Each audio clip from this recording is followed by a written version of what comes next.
Hey, how you guys doing, man? It's Joe D, and welcome to Share a Beer 551. 551. Not a bad number. I mean, this whole group of shows is going to be all right. So this is the end of week 8, right? This is Hmm. big. This has been or is going into the big weeks of May here that are significant to each one of our states. Each one of our local areas started either a week ago, and the end of 8 week period was this past week, or it's this week coming. To where a lot of our local governments are deciding, are we going to start coming out of this? Some states already have, and some states like myself, the great state of Arizona, decided to push back a little bit to the 15th. Um, but what that pushback means in this state is actually opening up for others. Hmm. So it is definitely a lighter type of pushback, with a lot of restaurants and stuff like that being, and we'll get into all that. But we'll start out by talking about what beers we have a little bit, and then we're going to get right into the malt liquor report, and then we're going to reference show 544. Show 544 was 8 weeks ago, and show 545, 545. That's a good number too. I like that. So we're going to reference those two shows, go back, see what our opinions and thoughts were in the very beginning of this epidemic, and see where we're at now, and what do we think about that, and what do we think about for the next coming 8 weeks, where will we be at, and we'll probably end this whole end of week whatever thing, and we'll just go back to just the straight show numbers. So Mark, what beer are you having, man? Well, I've got sort of a themed beer. I would think at this point, 8 weeks into this virus pandemic thing, that we would really be aware of the dark truth of what this really is. So I figured I would Nice. do Gotta this. gotta love that. Now, this is um, Boulevard Brewing Dark Truth Imperial Stout. Um, it's a good beer. I haven't had it in a while, and it's just a solid stout. Nice, nice mocha colored head, super dark. Um, yeah, it's got a lot of chocolate and coffee. Not a lot of dark fruit. A little bit of dark fruit, but it's still kind of cool too. So as it warms up, we'll probably get uh, more of that. But yeah, it's a good beer. So I'll share the screen on that one. You got 78,000 total on here. 190 in the last 30 days, 9.7% ABV, 60 IBUs, and a 3.85 Yeah, bottle cap so, rating. yeah. Would So you yeah, agree with that, or? yeah. I think I haven't logged this in, but I mean I have logged it in. I think I'd probably give it a 3.75 or a 4. I'm assuming. Yeah, I don't have my phone with me now, but I gave it somewhere around a 4. It's a good one. Yeah. Pretty solid, yeah. Well, Hmm. it was on that show 544 that I whipped out for the first time using a Pyrex measuring cup for my glass. So I will do it again on this eighth, the end of week 8 of this pandemic. So we got some actual decent smoke out of this Corona. For those of you that don't know, I have Corona. I just wanted to let you know, man. Um, I have Corona. So, you know, that's it right here in the glass. So I'll give it the old tappa. I gotta get the Corona selfie right now, man, because I don't know that I have one of these. Yeah. So I think that's fitting that it's in a Pyrex. So you can see right there that they say 12 ounces on the can, and we can verify 12 ounces actually in the glass. So That's true. That's right. Accurate measurements. we could how many times can we really do that? We could say, well, this glass is approximately this big. It approximately holds this much, but you don't necessarily know that you're not getting ripped off an ounce, right? And how many centiliters is that, Joe? Yeah. How many is that? 300. I'm sorry, a little over 350. Okay. Looks like maybe 360 ish, maybe. Yeah. Just a hair over 350. So it's pretty cool to know all these things. I can give you that information in real time. You give us updates as you drink it. Now it's down to 350. Now it's down to 3. That was a 10 milliliter. Milliliter, yeah, not centiliter. That was a 10 milliliter drink right there. So yeah.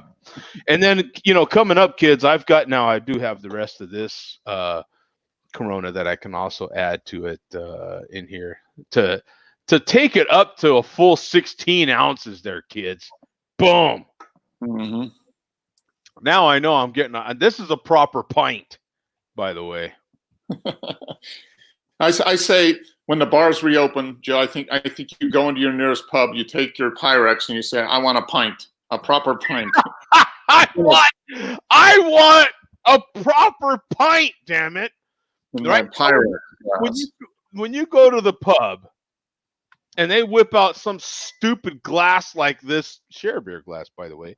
And when they whip out a glass like that and they're like, here's a pint glass, you're like, no. How do I know? How do I really know? Where's the measurement at? I don't know. Yeah. You know what I'm saying? And then by the time you pour your fancy head and everything, I'm getting screwed. Yeah. Right? So now I know. You know what I'm saying? You whip out this and you're like, yo, this is legit.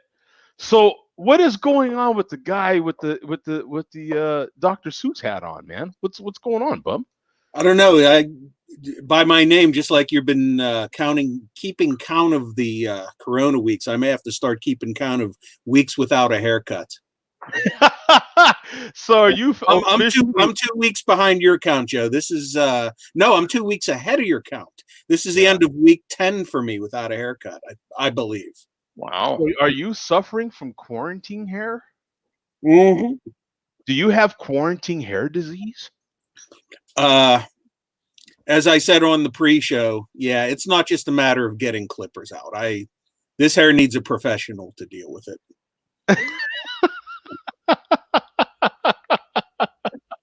If I had normal hair, I'm sure I could handle it myself with.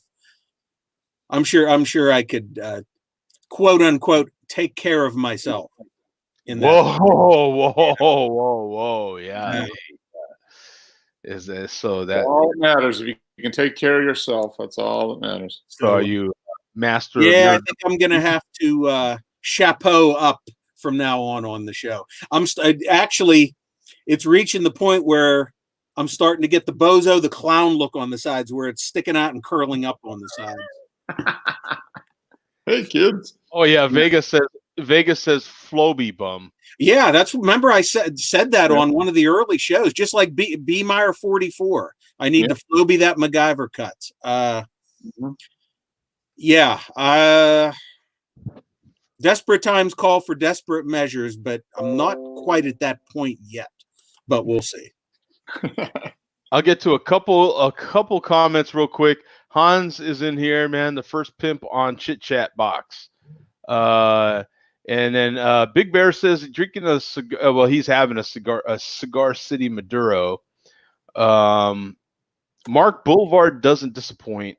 And we've got our moderator in the comments over here, of course, and he gives a big malt liquor there. We don't want you whipping anything out, Jody. Yeah, well, suffer.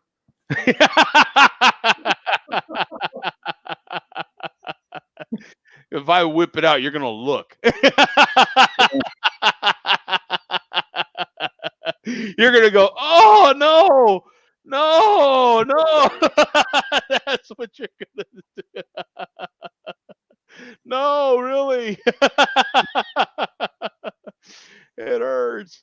Oh, and then over here, bum is a bum. I think that's referring to your hair. A ski mask covers quarantine head quite well. I think we have to give it to malt liquor. That's not an option I had considered before. That we have to give it to malt liquor right there. Malt liquor has a point. Mhm. Yeah, I hadn't thought about that. I've Yeah. actually seen quite a few people with ski masks on. Mhm. I have to admit, and I wonder secretly, like, Or do malt they liquor, drink malt liquor? you know? Right? Got to bring the ski mask out of the basement and into the public. Haven't you kind of thought you see all these people wearing masks right now? Like, boy, a criminal could just run rapid right now. When you think about it, what does it always say in all the stores? Well, the only place you can go in is a supermarket now. You could not enter with any kind of mask over your face. Now, by law, you have to have a mask over your face. Yeah. You Right? have to cover up your face so he can't identify you. Yeah. All Costco's, right? You have to wear a mask going in. Starting Monday, they're going to require everybody to wear a mask at all times and all that. And most of the stores down here, it's not a requirement, but it's highly suggested that you wear a mask whenever you're out in public. Whenever you're out in the store, that type of thing. So. Now, what are you drinking right now, Bum? And then we'll get right into malt liquor report right away. I'm drinking my third and final $10 growler from Helltown Brewing. Oh, you cannot beat it. Their sale's over. The sale was all through the month of April. Tonight I am drinking their Pale Rider Belgian Blonde Ale. Oh, Blonde Ale. Okay. So that's Belgian blonde, 6.9%. Oh, 6.9. Okay. Well, that's a good one. Yeah. And if you're going to look that up, Joe, I'll actually pour myself another helping. Yeah, absolutely. What was the name of it again? Pale Rider from Helltown Brewing.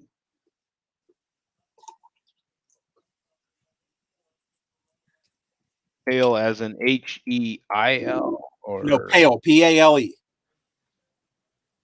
Yeah, Pale Rider, but R-I-D-E-R. Okay, yeah, that's what I didn't know what the spelling. Yeah, but Rider, but that was the brewery. Helltown is the brewery. Helltown. Yeah, that's what I'm saying. So H-E-I or H. Hell, H-E double hockey sticks, as they say. Oh, is it? Okay. I didn't know if it was. All right. Sorry about that. Okay, yeah, here it is. So we've got, whoops, what the hell? 12 total ratings on here, 12 uniques, and 3 in the last 30 days. 6.9%, no description, 3.8 bottle cap rating, same as Mark. So, yeah. Here's a good picture. There's Billy D's nice beer selfie right there. Mm-hmm. Good look at it right here. And you gave it. Billy D is the official photographer for Bum. Yeah, true. So.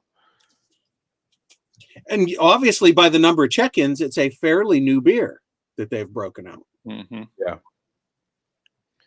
Yeah. Helltown, Joe. They're located in Mount Pleasant, Pennsylvania, although they have expanded. But their original location is Mount Pleasant, Pennsylvania, and Mount Pleasant's zip code is 15666. Hence the name Helltown. Oh. Yeah. Okay. Really? Yeah, that's funny. Yeah. 15666. Yeah. I have not seen that one before. Okay. Yeah. And a lot, but not all of the names of their beers have something to do with that. Like, oh man, I'm having a mental block. Comes with the age. Yeah, the porter. What it is that extra hair you have. I mean, your hair pushing down on the brain. Yeah, that's exactly. Okay, they have an extra sinful. It's called extra sinful. Oh. A couple weeks ago, I think on here I had on the show the Red to Perdition, which is a red ale. Perdition. Good Intentions. Yeah. The road to hell is paved with good intentions. Good Intentions Porter. So there you go. There's 3. I knew they were in here somewhere. Yeah, that's good. So what does Billy D think about all of this, man? Oh yeah.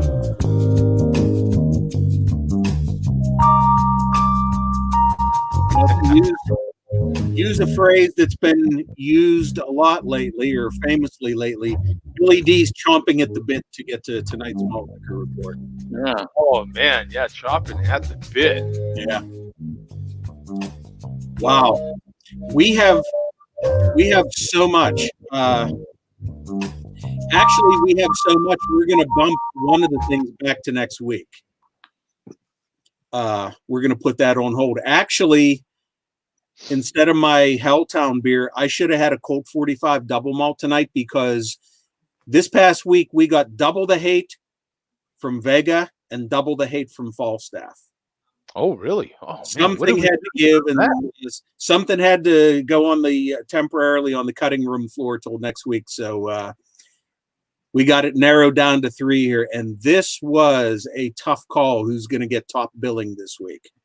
Because we got we got a lot of good stuff. I had to juggle these. So what we're going to do, we're going to go Vega, Falstaff, and then back to Vega again. So we will start with Vega. And let me copy and paste the link. Okay.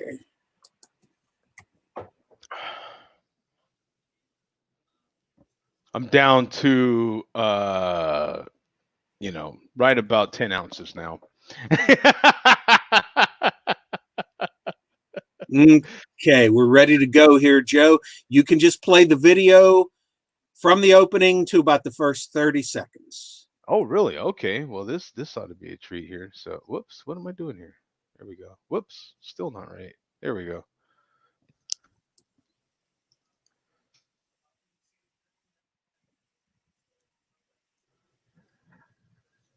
Once again, another video inside his dilapidated Nissan.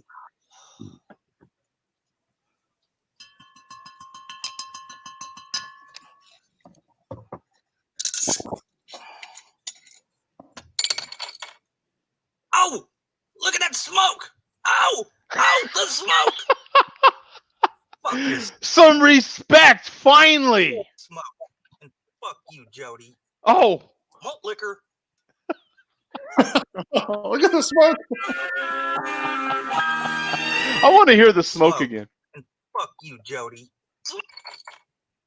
Oh, look at that smoke. Oh, look at that smoke. That's respect. That's all I need to hear right there. Boom. Oh, the smoke.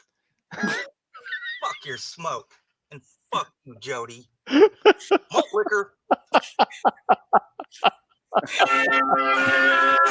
Yeah, we definitely needed that. Absolutely. Okay. You can jump ahead to 310. All right.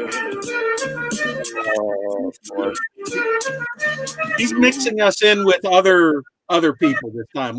We're all like shuffled in, mixed together. Oh man, we deserve our own hate video. You know what I'm saying? I think at this point, we've deserved our own just pure SAB hate video. Well, we are getting something lumped all together from Falstaff coming up. I thought it was bullshit, but apparently it's true. Mark really did write a book. It was a pop-up book. 3 to 5. Malt liquor. He's probably right back at it though. He wrote a book. Mark is an author, man. For those that don't know, show respect. That's right. We have an author on the show. You know, the people on this show have many, many talents. Whoa, what the hell happened? See, the one thing, being an author means you actually have to know how to write, unlike many of the people in the malt liquor community. Yeah, well, true. You know, yeah. Not only do they not know how to write, but they couldn't see it with the mask on. Oh, And yeah. swelling just does this, and so they can't see. And you know, yeah, there's all kinds of bad stuff happening. Yeah. Okay, from there we can jump to 520. Oh, 520 all the way almost to the end here. 520. All right, here we go. Shit's getting bad, folks. Sight. Now this chick got him. Shit's getting bad, folks. Word on the street is Bum traded his whole Matchbox collection for a 6-month supply of hydroxychloroquine. Malt liquor. I'm like, she got the nigga. I don't know about that, man. That's pretty for a serious. 6-month supply of hydroxychloroquine. Malt liquor. Now, I am curious as to whether Vega is certainly intelligent enough Drugs was to dead. memorize the name of that medicine, but I just want to know if he had a little cheat sheet that he was reading it from. If I had to say the name, I'm sure I could. If I had to, I could memorize it. But if somebody would say to me right now, say the name of that medicine, I couldn't do it off the top of my head. Just wonder if Vega had himself a little cheat sheet there. Yeah, I don't know. He had to have a cheat sheet. Anybody that has to sit in the back seat of their Nissan to do videos, Yeah. I don't know. You know, I don't know. And wear a mask when they get on. Well, no doubt. You're sitting in the back seat of your Nissan, you know. Okay, from here we're going to go to Falstaff, and before you start the video, Joe, I got to say a few things. First of all, this was going to be the headlining video this time, but Falstaff, I decided to bump Falstaff here in favor of Vega's next video. Also, I guess I should probably give a little disclaimer that some of the comments that Falstaff is going to make here. Falstaff is a proud Jewish man, as he announces in a lot of his videos. So I'm not trying to apologize for some of the comments that Falstaff makes, but it may possibly explain some of the comments. So I feel I should just give that caveat there. Okay. And actually, as we get into this video, it's very rare. You know, I just report this stuff. I don't directly address these guys. I actually do have a bone to pick with Falstaff coming up, and we'll get to that once it comes up. So go to 2 minutes, 30 seconds, Joe. All right. 230. Here we go. 229. Man, fantastic stuff.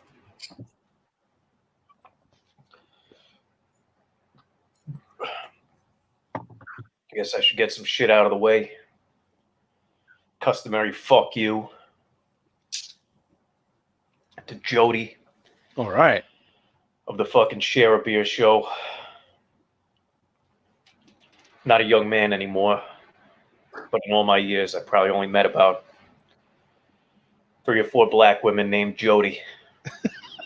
I'll make you the 5th, and by far the fucking ugliest one. Shudder to fucking think which of those fucking losers is banging fucking Jody. I don't know what fucking pencil neck's fucking preference is. I'm not judging him. Oh. Bum. He's fucking holed up in his fucking basement rumpus room with his fucking 83 top set. I don't think that guy has any fucking interest in banging much anything. Oh. Stop. I guess I fucking Stop swore the video there, Joe. Okay. All right, I have to address something with Falstaff here, and you know this is rare for me. Obviously, I'm assuming Falstaff is making that comment about the 83 top set in regards to the binders behind me. Yeah. Oh. Yeah. I I personally resent the fact that he's assuming that those binders contain baseball cards. They do not. Yeah. I don't know how you could assume that I own an 83 top set and that it would be in those binders. Those binders are not baseball cards. I'll have you know, Falstaff, my baseball cards are stored in a different room. And how the hell did you know that I have a 1983 top set? But they're not those particular binders right there. Yeah. 1983. Oh. So is that is Tony Gwynn up to the Dodgers? Yeah, this actually contains the Tony Gwynn rookie in '83. Yeah, Yeah, he's in here somewhere. So yeah. Oh, yeah. Tony Gwynn rookie card. But it just pisses me off to Falstaff just jumping to wrong conclusions, just based on what we're seeing back there. Yeah, I don't blame you either, because just because there's binders back there doesn't mean those are the particular binders with an 83 top set. Yeah, those are the binders of women, like Mitt Romney had. Binders of women. Now those are that's actually the alphabetical listings of all of my meth customers. Oh, okay. Exactly, right? I'm doing it old school. Old school, damn it. Old school. Pen to paper. Hello. Yeah. So, has anybody had those extra toasty Cheez-Its, by the way? No. Yeah, I have not had them either. Oh, they probably go good with a Colt 45, though, I would imagine. Yeah, I don't know that the Colt 45 actually pairs well with extra toasty Cheez-It. I mean, poor Cheez-Its, man. Oh. Shall we continue? Where do we need to go? Yeah, and now we're going to get to the part where he mentions Coach, and this is the part where he never calls him by name. You may be familiar with what he refers to Coach as now, and that's when it gets into the part about Falstaff being Jewish. So, just continue the video. Fella.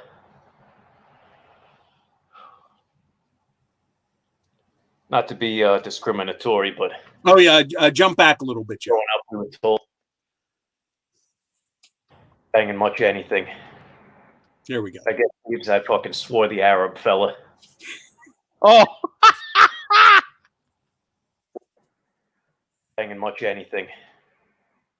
I guess leaves I fucking swore the Arab fella. I don't think we've had him referred to as Arabic. No, but he has made other references that hint that Coach is. Yeah. Like opening the kebab shop and pumping gas in North Jersey. And growing up, we were told that a fucking Arab guy would bang fucking about anything, including a fucking old moccasin or something. So it comes as no surprise. Fuck you, share a beer show. Okay, now I see where you get the reference there, Bum. Yeah.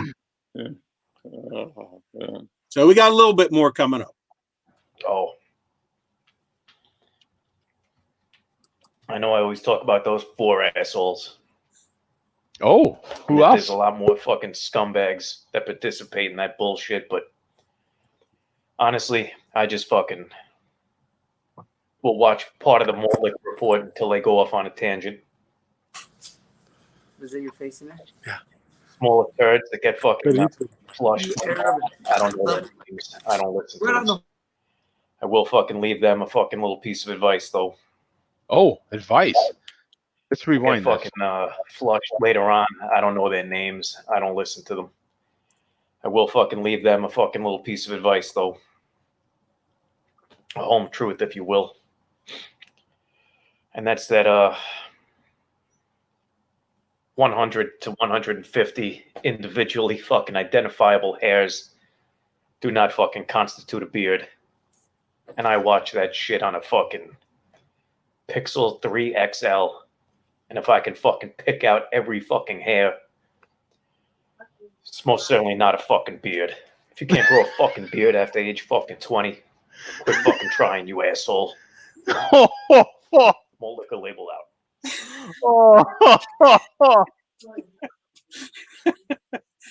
That does not constitute a beard. He didn't say nothing Actually, about beard. I'm not sure who he's referencing specifically. When I don't know if he means Craig. Craig's got a full beard when he grows Oh, a it's beard. probably me. It's probably me. No, he's talking about the other people other than us four assholes. Yeah. Oh, yeah. We got I wonder- the asshole category. Was it Dave?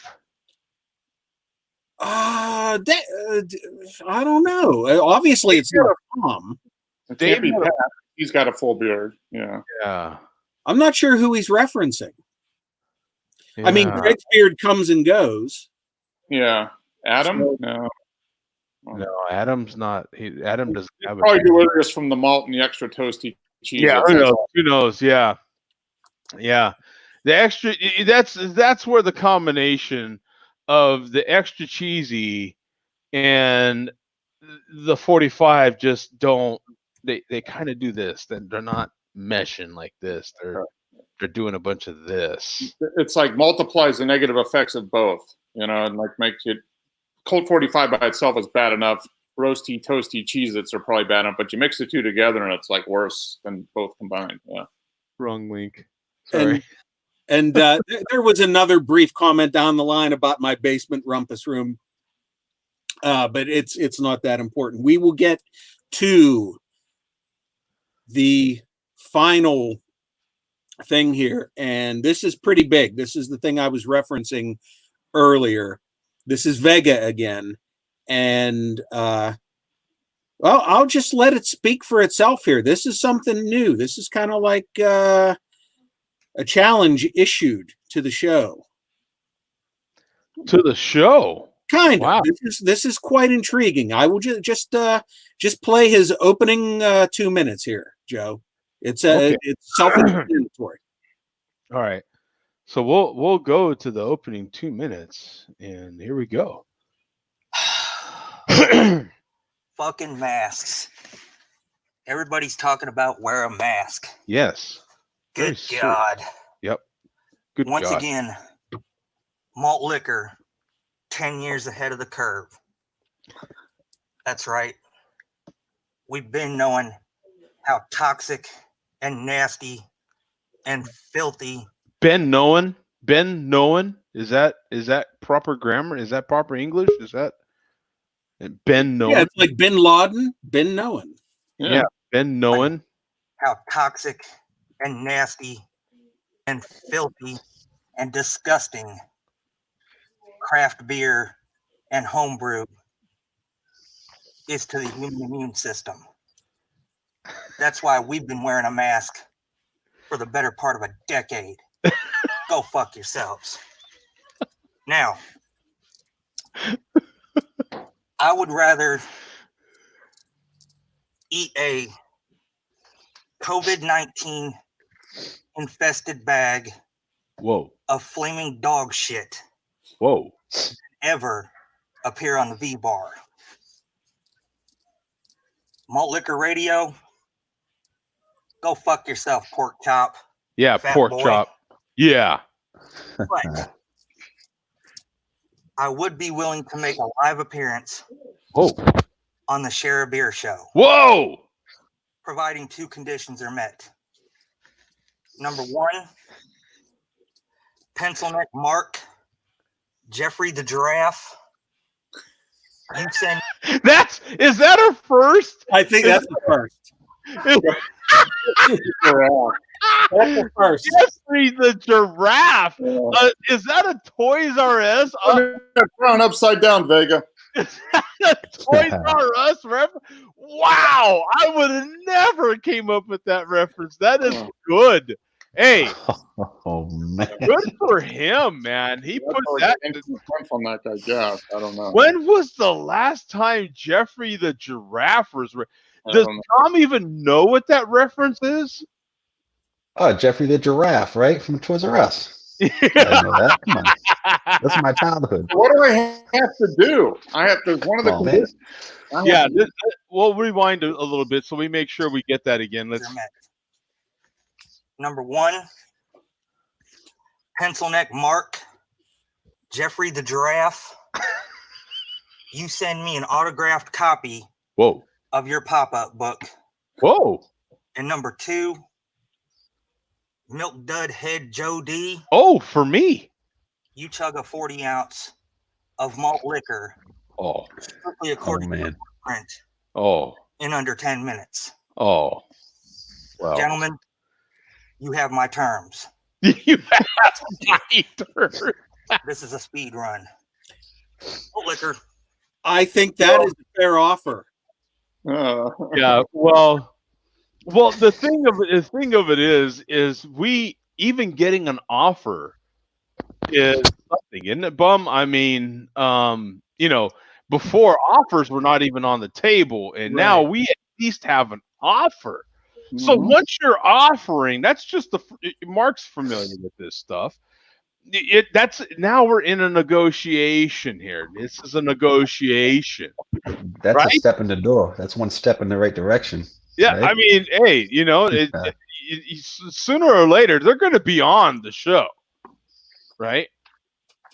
Well, that's the first time we've ever had a hint of anyone even offering Yes. to. Yeah. So, yeah, that's not sticking your pinky toe in the water.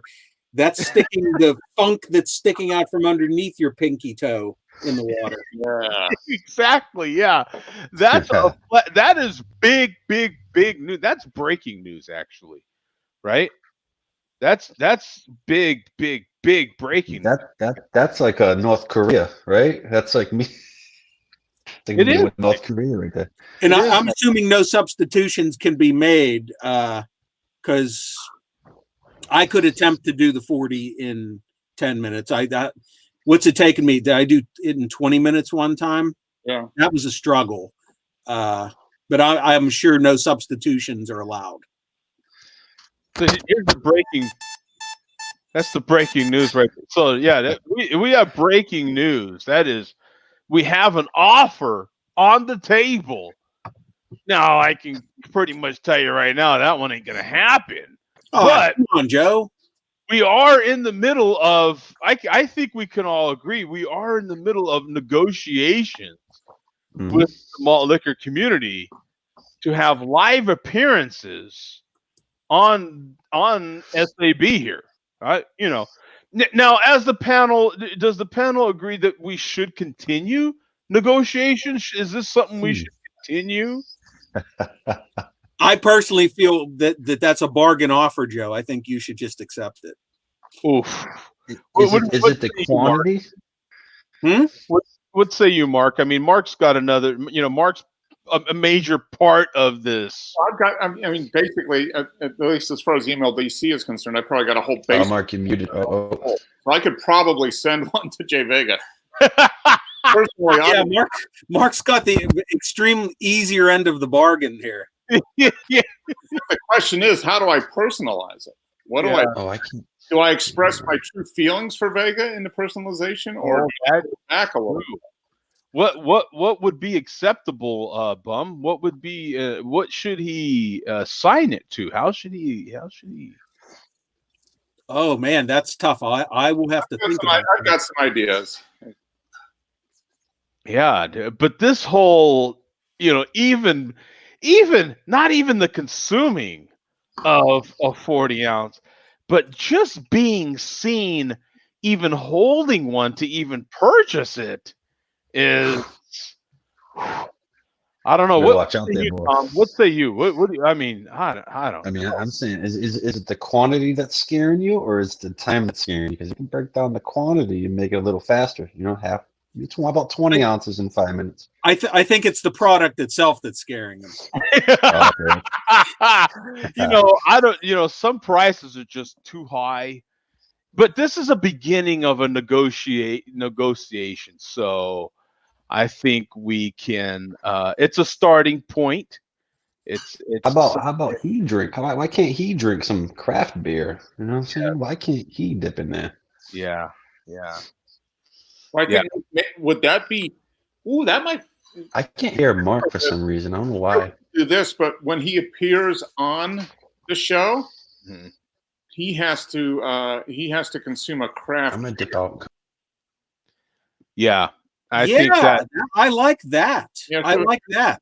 like a a real craft beer, like I don't know, something like a nice bourbon barrel aged cherry blossom infused imperial stout or something. No, you know what? I think we could keep this within the rules of the MLDC here. If you guys would keep up your end of the bargain, he would have to drink something that says malt liquor on the label. Let's give him a Sammy Klaus. Oh yeah, a Santa Claus would be a good one. Yeah, well, Havana says, How are those? Are those good? Do I it, just see Joe. those every once in a while. Are they good? Vegas You're said, great, Tom, but you got to be into Doppelbox. oh yeah. and then Oh, I actually love Dubbox. in Vegas says Jody can't do it, Oh, I can't hear Joe now. This is weird. and Havana saying, get you some. Oh, and another new ID for Havana, I see. Yes. Yeah, Havana 25 Beer now. of the week. No way, bum. Jody must do it. Oh, okay. I offered to substitute for you. Yeah. Yeah, very good. How about all your dudes grab a 40? I know Bum would be down. I can't hear anybody. Well, Bum's done this many times, but look, Bum would be down. he does it for he takes it for the team. He's all in the name of true reporting. That is why he's In doing the it. name Right. of Just like if you, and this is a true fact, look it up. Back in the early 50s, Dan Rather did heroin one time in the name of journalism. Wow, did you really? Look it up. yeah. Wow. Yeah. See, so there you go. There's no end a true reporter will go. He Right? is Share Beer's Dan Rather. That's what Bum is. Yeah. Jeffrey says, call his bluff, man. That's what I'm talking about. And Havana says, you'll like Mickey's, Joe. No. We've still got someone calling out. I miss Mark's YouTube channel.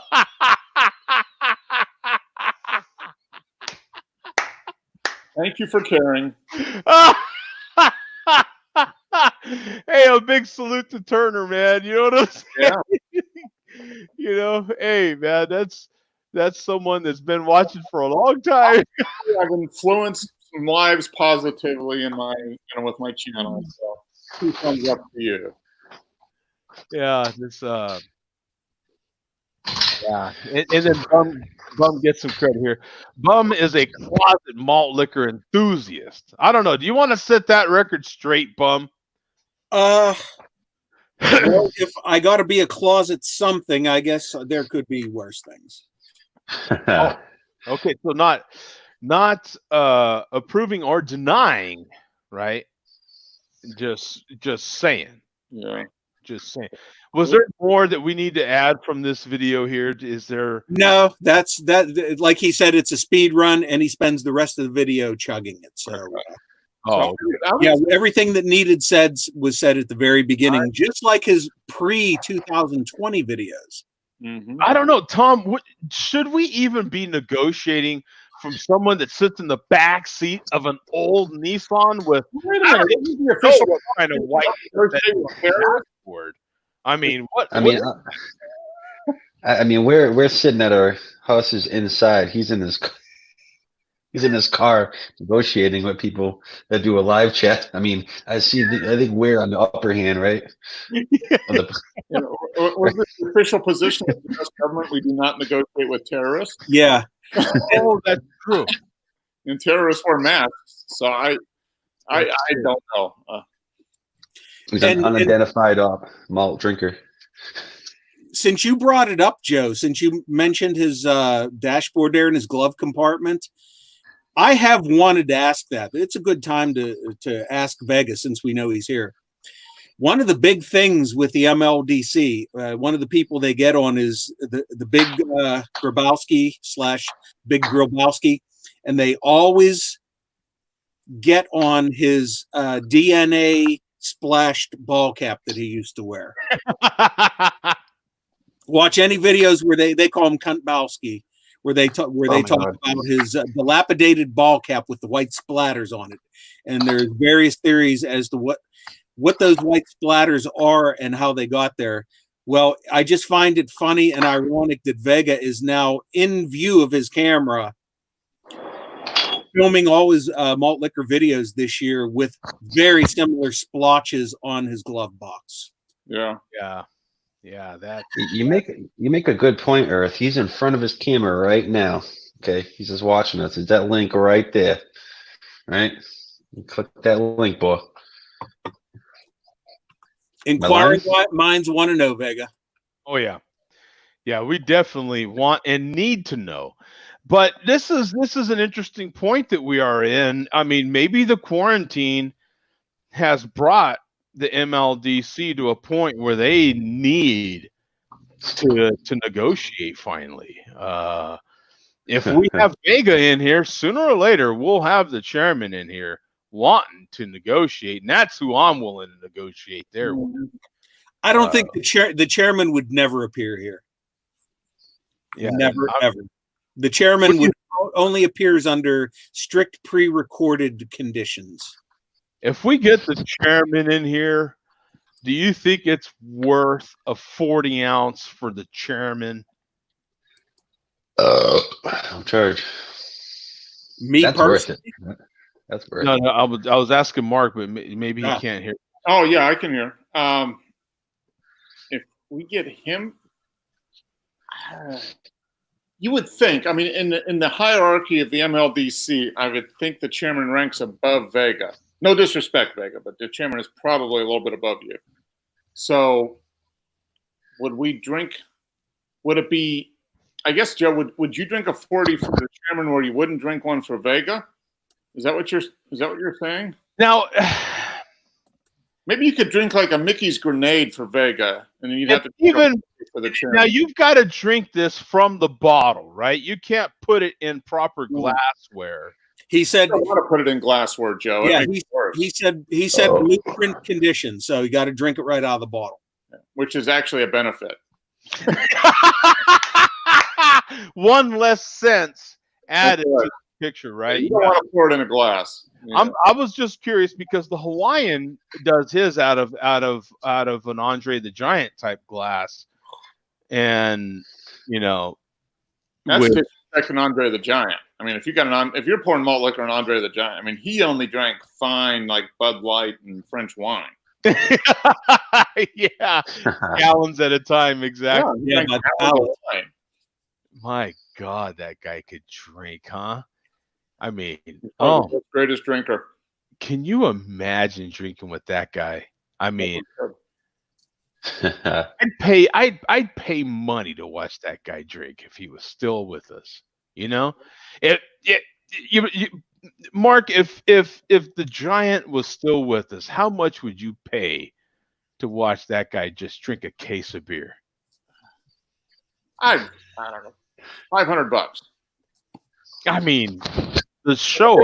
If I could have a conversation with him while he was drinking. Yeah, I mean, I wouldn't just want to watch. I would actually have to be at the table and sharing a beer with Andre the Giant. That would be worth a lot. I'd pay $500 for that. Just watching that guy with those hands, just trying to open a can of beer. Yeah. Let alone trying to drink a case of them. I mean, I just picture him just taking the whole top of the beer off. I mean, the guy, you know what I'm saying? Just taking the whole top of the can off. Screw that, It's a shame that he died before the technology that exists now, because there's no video recordings of these legendary drinking stories of his. Had he survived now, there would be YouTube videos of him drinking a case of beer at a time. Okay, we got someone in here that will settle this once and for all, because I need more opinions on if I should be. Zach, have you heard the discussion that's going on here? We are in a quote open discussion with the MLDC. We have an offer on the table for a live appearance from Jay Vega. If I will buy the blueprint, drink a 40 ounce of malt liquor, and Mark send him an autographed copy of the book. What do you think this is worth negotiating? Should we go farther into these negotiations? What say you, Zach? It sounds about as good of a deal as Tom Brady got there. Is it worth me subjecting myself, for one, going to the store and even putting my hands around a 40 ounce of malt liquor is one thing, and then having to carry and people see you carrying a 40 ounce of malt liquor to a register, and then buying this thing, and then with our millions of viewers on YouTube and Facebook, having them watch forever to be recorded, consuming this thing. Do you think it's worth it, Zach? It could be. I mean, I've never known you to shy away from a cheap beer either. Also, we just thought about this. Wouldn't Vega go to malt liquor hell if he actually showed up? Yeah, how much would buy the group for that? I don't. The chairman might have to. They might have to send that to the referee, Jay Jones. Yeah, because special with all offers and with all transactions between teams, there's things both ways that have to move, and I feel like okay, you're gonna get apparently we're getting what, the superstar. Is that what he is or something? But Joe's going to give up like chugging a malt liquor would be like a 5th round pick, maybe. Mark's book, depending on the year, could be that 3rd or 6th round pick. Now, see, me chugging the beer, I think calling this stuff beer is using it very loosely, isn't it? Like, I mean, I think we all can agree that this is barely beer. But that aside, now we're trying to figure out what Mark should even autograph this thing. I mean, who does he sign it to? What is he? I have the perfect thing that Mark should sign it. He said, I just want to see Mark sign it with the cat thingy in the back, but do it like, remember how you used to play hangman in school? Oh, yeah. Hang yourself up a cat treat. Yeah, that would be a good one. But I think you guys have to throw in an offer from that he's got to drink a craft beer. That's what we said earlier. Yeah, he's got to drink a craft beer, and I think that's a conditional pick there. And hey, Zach. Okay, since you're on here, before we get into all kinds of other stuff, and all that other stuff is actually optional, I have some excellent craft beer here for you that I know you will love. I have 3 different varieties. Okay, and you tell me what you think. I have Bud Light Lime. I have Bud Light Lemonade. Ooh, I've never seen that before. And I have Bud Light Orange. Now, that's as close to malt liquor as you can get. Why don't you get one of those big Oktoberfest Mosses, the big mugs, dump all 3 of them in one of them at a time, and just call it good? Yeah, I actually, you know what? In honor of Zach, I actually have the Chain Reaction Brewing. I know, that's what I'm saying. Desperate times, desperate measures. Yeah. I tell you what, let me crack open this before they get too warm, because kids, you cannot have these things too warm. Let me tell you, I like Zach's idea. That could be like a bad beer fruit salad. Mm-hmm. It'd be like a sangria. That is a fruit salad, isn't it? That is a fruit salad. But let me at least try them separately first. I do have more, kids, so my last thought on the Vega deal would be that for the beer that he has to bring onto the show, he needs to go to a local craft beer brewery near him and buy a local to his area beer.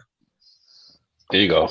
Where is Vega? And support small business. In Virginia? He's in Tennessee. He's in Tennessee. Okay. And Zach, Wow. what I had suggested to keep things real with Vega, their whole thing is it has to say malt liquor on the label. To me, what I suggested was that he has to chug a Sammy Klaus because it says malt liquor on that label.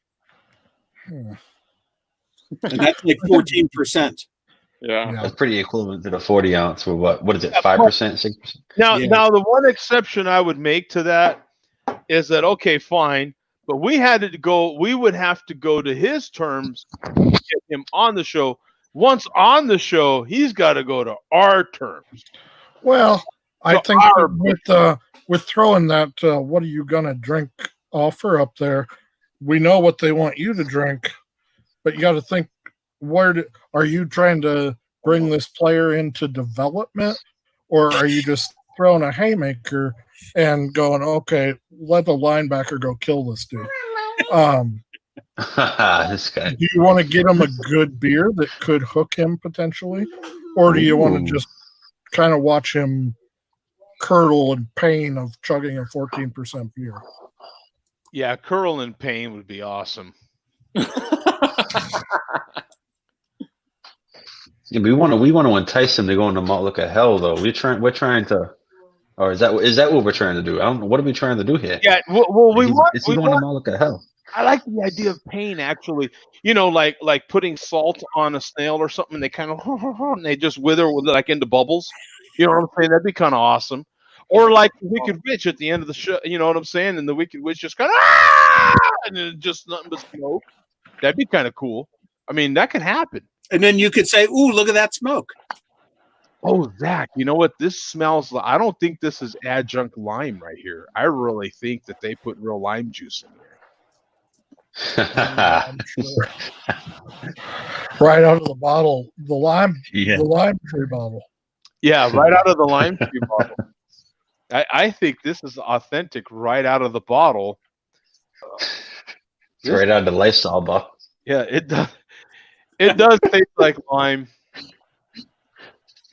For whatever that's worth. Let me get to some of these, man, because these are getting warm, and I do not want to hit these two. I need to mix it with this, Joe. Whoa! Yeah, well, I have some of that right now too. Good stuff. It is fantastic stuff. Good in the bottle, but it's water in your tummy. Oh, look at this! What is it? Look at this, Zach. The lemonade one is kind of hazy. That fresh lemons. That is hazy, man. This is a hazy Budweiser right here, man. Bud Light is making hazy. I don't know. It's not an IPA. It's you know what I'm saying. It's whatever the hell it is. It is what it is. It's a fruit beer. It's a fruit Hey, Mark. beer. It actually, on Untapped, they consider it a fruit beer. Ooh, How much is it? That is like this was $26.99 at Costco. That's not bad. Not bad. Yeah. Roughly You know 30, 35, maybe. honestly, that's about what I pay at my local Kroger. Yeah. 24, 26 bucks, something like that. How big is that bottle, though? This is a 7. Is this a 750 for a liter? Okay. Yeah, it's got to be on here somewhere. As the box. That's so worth the price, though. Elijah that's- Craig makes like a taller bottle too, so Yeah. 50 looks. I think this is the liter. Yeah. Oh, that one's a liter. Okay, so then you're getting a better deal because I'm paying, I think that for the 750. Yeah. So you're getting a better deal. The liter, I think. Yeah, it's a good one. I mean, it's not super cheap, but it's not expensive by any means. It's just nice. Oh, here we go. We're in a negotiation here. I ain't scared of no 14. 60 miles north of Memphis. Yeah. So he's actually, my family's in Dyersburg. He's right by Dyersburg, Tennessee, which is right by my family. All I will say is I ain't scared of no 14%. Oh, man. Fighting words. Man, am I tempted to send Vega a Sammy Klaus? Oh man. I ain't scared. Well, we have it from an authentic brewer right here. This is damn near malt liquor, he said.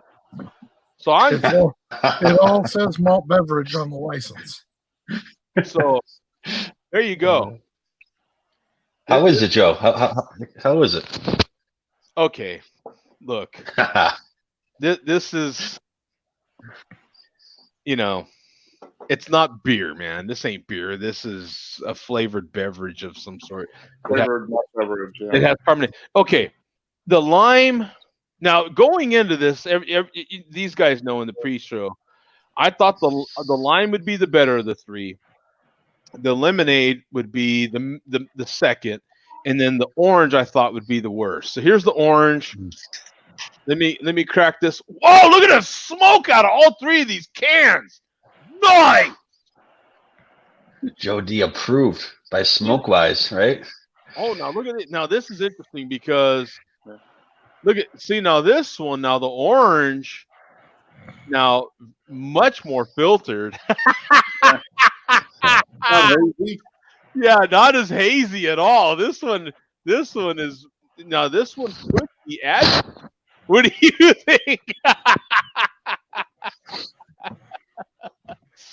Yeah, because the lemonade was definitely hazy, so we know what that means, right? So I got to get a picture of this one here real quick, of course, because I had, beer selfie for all of them here. Okay, this one has an orange smell. Orange, we were talking about it in the pre-show. Tough flavor.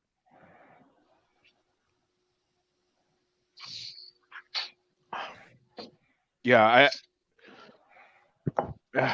okay, better than other beverages I've had that are orange. But yeah, I don't know what it is with orange. Coca-Cola has tried orange in different ways, adding it to like Coke Zero and Diet Coke, and they've tried it different ways. It always tastes like baby aspirin to me. This is, if you've ever wanted to taste Bud Light that sample like baby aspirin, like St. Joseph's specifically baby aspirin, have some of this. This is your alcohol version of baby aspirin right here, if you ask me. Boom. Oh, St. man. Joseph's in a can. It's St. Joseph's in a can, if you ask me. This Orange just doesn't go with much stuff. Oh, Yeah, orange is a tough flavor. it's a tough flavor, man. There's a reason it's like, I think you can mix it with some spicy and get okay flavor, Yeah. but really it's better with like chocolate or vanilla. yeah. Yeah, I agree. What have we seen orange done in craft beer? What honestly, what have we seen? We brew an orange cream ale. Yes. Yeah. Okay. Oh, yeah. There you go. Yeah, creamsicle, right? I think we've seen. Yeah. It's kind of like that, and it's vanilla and orange peel. Yeah. But really, you're kind of doing that mind thing where you take a flavor that people know and just kind of try to recreate it. So you think about an orange Julius. That does not have much orange anything in it. Man, It's just ice cream with some juice in it. Yeah. Joe's so You've disappointed. got the POG IPAs, the pomegranate orange guava IPAs, which Yeah. Yeah. Sierra has done their sidecar in two different versions, and neither of those have lasted very long. The good thing about this Bud Light orange is that, like, all you need to do is drink one of these, and your blood pressure will get better, right? Like, it's good for your heart. You know what I'm saying? Right? It's equivalent. yeah. So, the closer to 50 you get, drink one of these. Well, my doctor said I need to take an aspirin every day, so I'm drinking this Bud Light orange because it tastes just like an aspirin. Hey, and we have a food scientist on the show in Mm-hmm. the background that can verify that for everybody. Yeah. This is backed up by science. If it tastes like it must be exactly the same, Adam. Exactly. Jesus. I have to admit the lime isn't okay. We're talking about made up flavors here, kids. So, Hey, Joe, how many beers deep they got to be to be satisfied by those beers?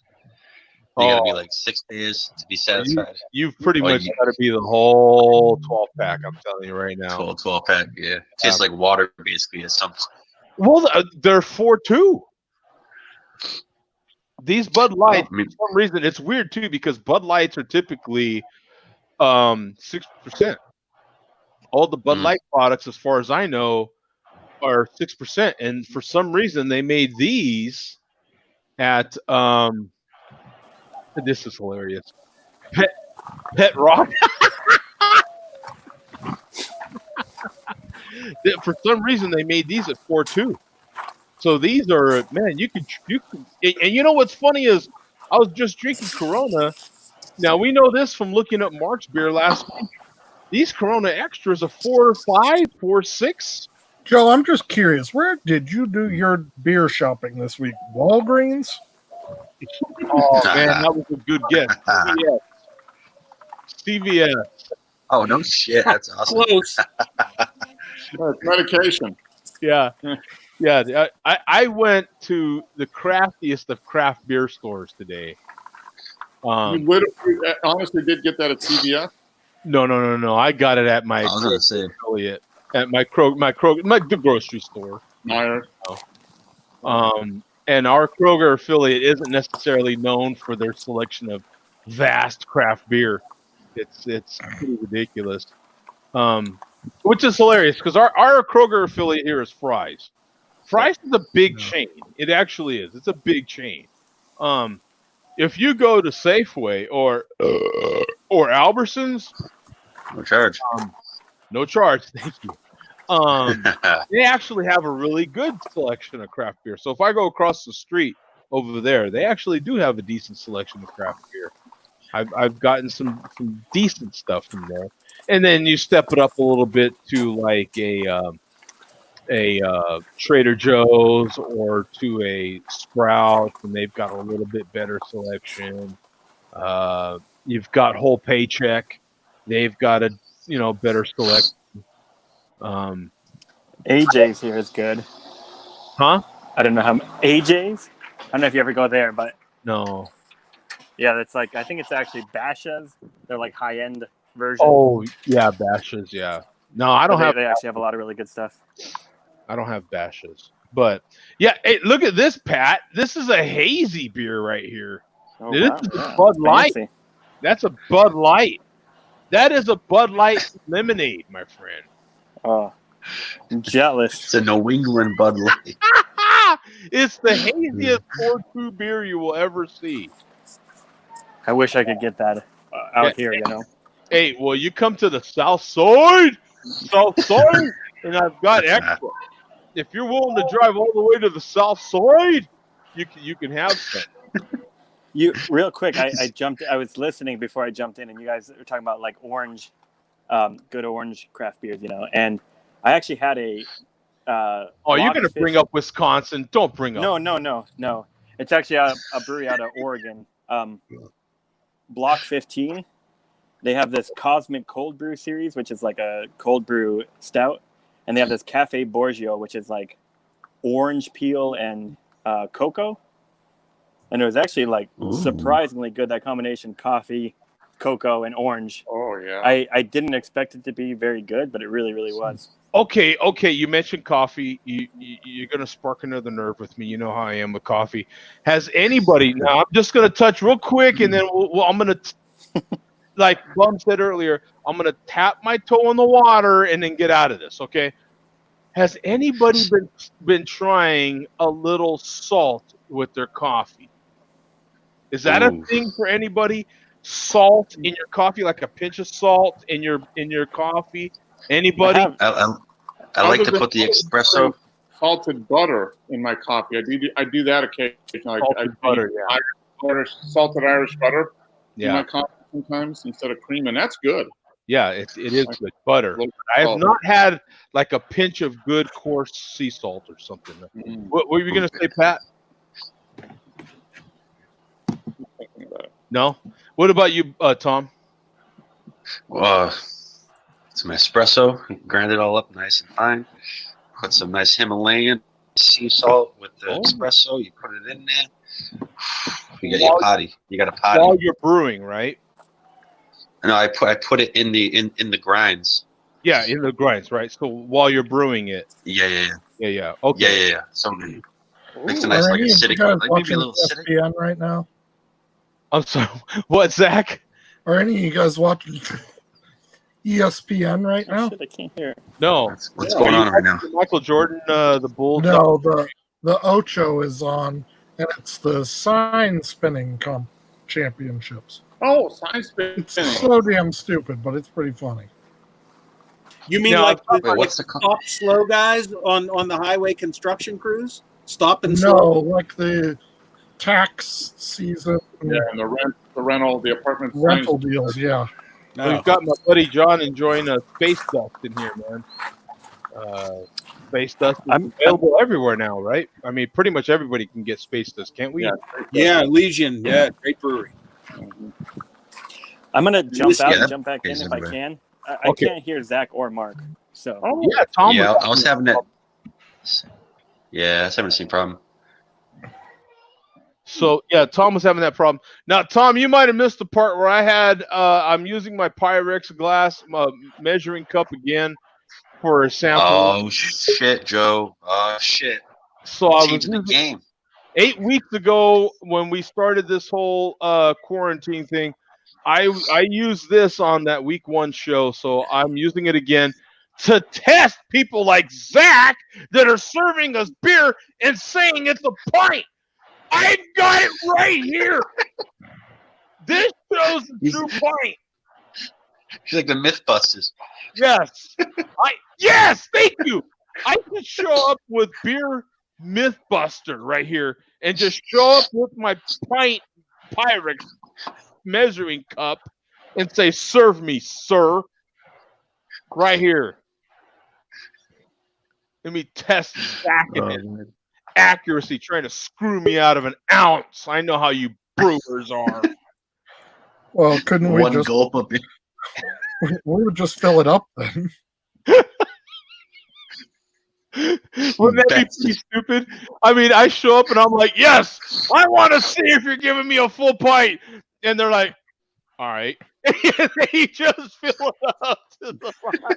There is a thing where I've only seen it a couple of times. It happens at a brewery closer to one of the hospitals, but that does a lot of rehab, where they have patients that are doing rehab at the hospital that bring in their own, and it's just like what you have, but it's because like when they're rehabbing their arm or they're like stroke victim or whatever, you don't have to grip when you grip a pint glass is different than if you would slide your hand between that handle and the glass.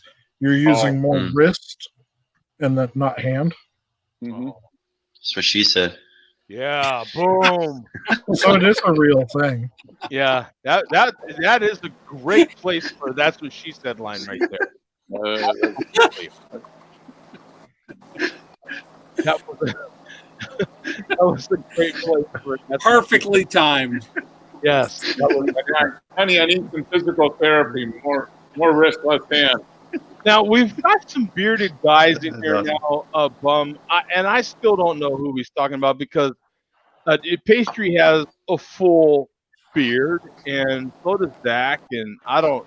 Yeah, for you guys who weren't here earlier, Falstaff Brewing Company, the malt liquor guy, was saying that 120 individual distinguishable, individually numbered hairs on your face do not constitute a beard. And if I can see the individual hairs from my monitor, quit trying. Obviously, it's nobody that's here. We were trying to figure out who it was. Obviously not Zach. Obviously not Teen Wolf, and obviously not the soulless ginger asshole. It's definitely not me. Just to have all the nicknames accurate. Exactly. So we still don't know. We don't know if he meant Craig. We still don't know who he meant. Yeah. I forgot all about that one. Oh, Oh, but we also have finally our first Jeffrey the Giraffe reference on here, Jeffrey the Giraffe. and that was the first. Yeah, we haven't heard that one. Yeah, And, Mark. and actually, that was part of the negotiation too, which is odd. I wouldn't think you're trying to He insult. insults me, and then he tried. Yeah, I don't understand. Yeah, send me an autographed copy of your pop-up book, Jeffrey the Giraffe. Yeah, Hey, Mark, we all need haters in life, right? that's Especially right. Yeah, makes us better, makes us stronger. Yeah, what was that? What was that show that that one business type show that was really popular, like dated from like the 60s and 70s, where they were advertising guys and all Oh, that. Mad Men. Yeah, Mad Men. I don't remember seeing that on Mad Men where they literally insult people during a negotiation. That wasn't part of the negotiation. There was it. You know, Jay Vegas should get a job at one of the. No, like you ever seen those waiters that the restaurants you go to and they disrespect you while you're waiting, like they talk shit to you. He needs to be one of the waiters at one of those places. You know what I mean? So when they order malt beer, a craft beer, you can talk shit about it. You know what I'm saying? I almost feel like we need, part of this negotiation. I feel like we need to know what those mysterious white stains are on the dashboard while you're sitting in the back seat. Vega said in the comments earlier, he said, "Those are stickers. I will prove it to you. I'm no sodomite." I don't know. You know, any guy that has to wear a mask sitting in the back seat of a Nissan in West Tennessee, for Christ's sake. Hello. You know what I'm saying? What's happening? With white stains on his back. Right? That's got, hey, little girl wants some candy written all over it, doesn't it? Yeah, best case scenario. That's the best case scenario. Exactly. Not that we're judging or anything. Yeah. Jesus. Yeah, and John says devil's in the detail. Exactly, yes. Hey, we got Rod J in here, man. Hello, guys. It is somewhat amusing seeing folks chugging big mugs of beer. Yeah, like men. Like Rod. man. Rod is on fire lately. He's been live streaming like crazy. Yeah, yes. Yeah. I can't keep up. I watched Rod the other day. I felt like it was, I don't know, Wednesday or Thursday. I was on there watching him doing his deal. You got to make sure to check out Rod J, man. Let me put a link in the chat for anybody else that wants to jump in. I'm going to start getting to some of that. Let's chug, says John. I'm going to go to referencing some of the things from show 544. 544 was a good number. 544 and 545. Oh. Hey Joe, is that the one? I watched one of them. You with were in it. The Chub Fuck. Oh, was it? Well, no, what? There was like 2 shows ago. The guy that came in and he was like, "No, you talk, not me talk." Oh yeah, the one that was going back and forth with Soulja Saya. Yeah, he's like at one point, he's like, "What do y'all?" He's like, "What do y'all bitches do?" Yeah, it's hilarious. Yeah, that one's a good one. He was from Alabama or something, wasn't he? Yeah, that one was one for the time capsule there. Yeah. And I actually went back to the show, the original show, and watched it. The one that you were talking about. If it's the same as this one, there's a guy from the South. Yeah. Smoking all the cigarettes. Yeah. A lot of the guys that get on like that are literally just trying to self-promote. It's all they're really trying to do, and that's all right. You know what I'm saying? I give you your shot. I step out of the way, give you a lot of leash. You know what I'm saying? Here's 10 feet of rope, man. You know what I'm saying? Do what you will with it. Just enough to hook up to the canopy behind you. Yeah. As a matter of fact, I don't think Mark was here. I think Mark was out at that point, wasn't he, Bum? Probably. For Soldier Saya and the other guy. Yeah. Yeah. So Yeah. I think he was out. I don't remember Mark being here, and that's another one. When I leave, it all goes to hell. Yeah. It did once again. Yeah, that's when stuff happens. So we, it's comical because in that exact example, I just do what I do, man. Hey, you got the floor, Chief. Say what you want. You know what I'm saying? It just you had one guy. You had one guy on one side that was jumping on it whenever you gave him a chance because the other guy wouldn't take his chance, and it was just go back and forth. Yeah, that was epic. I think kind of funny was I think Dave was here. As he was for 323, right? So it's kind of funny that Mark's not here. Dave is here. Mm-hmm. Those two combinations, something's going to happen, right? Something's going to happen, yeah. All that was missing was Lance. Oh my God. We have not. No, we've seen Lance like one time since. Yeah, a couple times since then. Yeah, he jumped in real quick.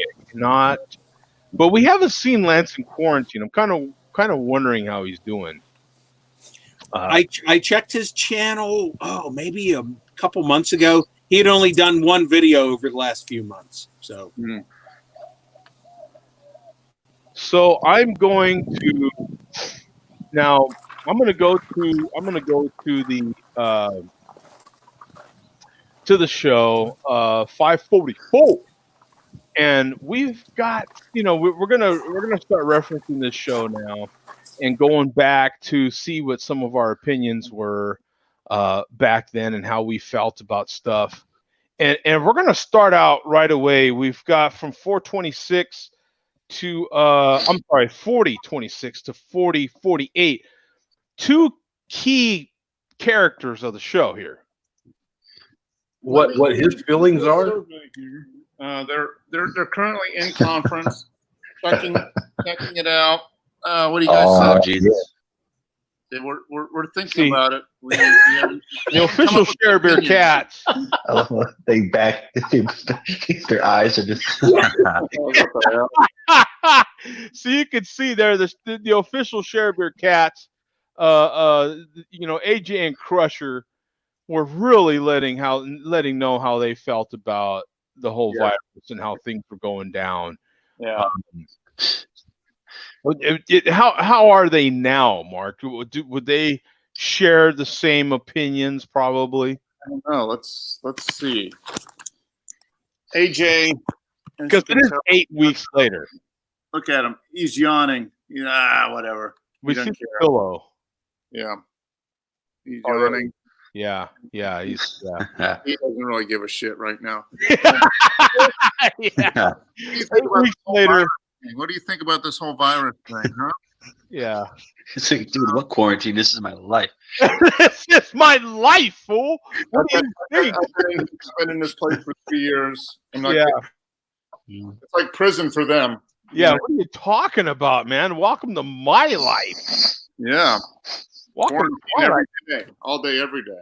All day, every day. Yeah, that's what this is.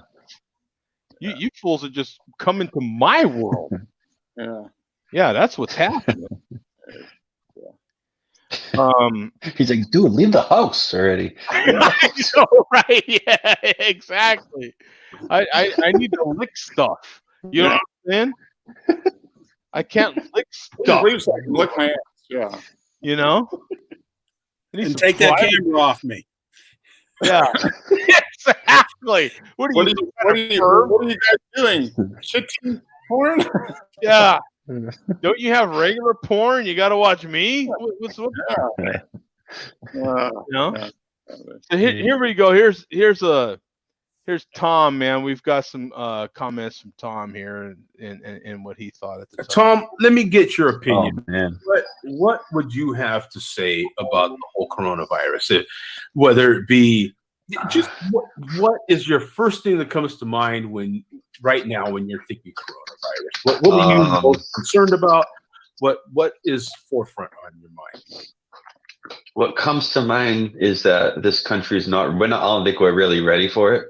A country like Italy with 60 million people compared to 300 million people, I just don't think we're ready for it. To be honest, I think as a country we're a little more ignorant to things, and I just don't think we're ready. To be honest. People aren't honest. In this country, people aren't able to adapt as quick as other countries. I don't feel like you look at China. There were people, they would literally only let you go out of your house one time every 3 days.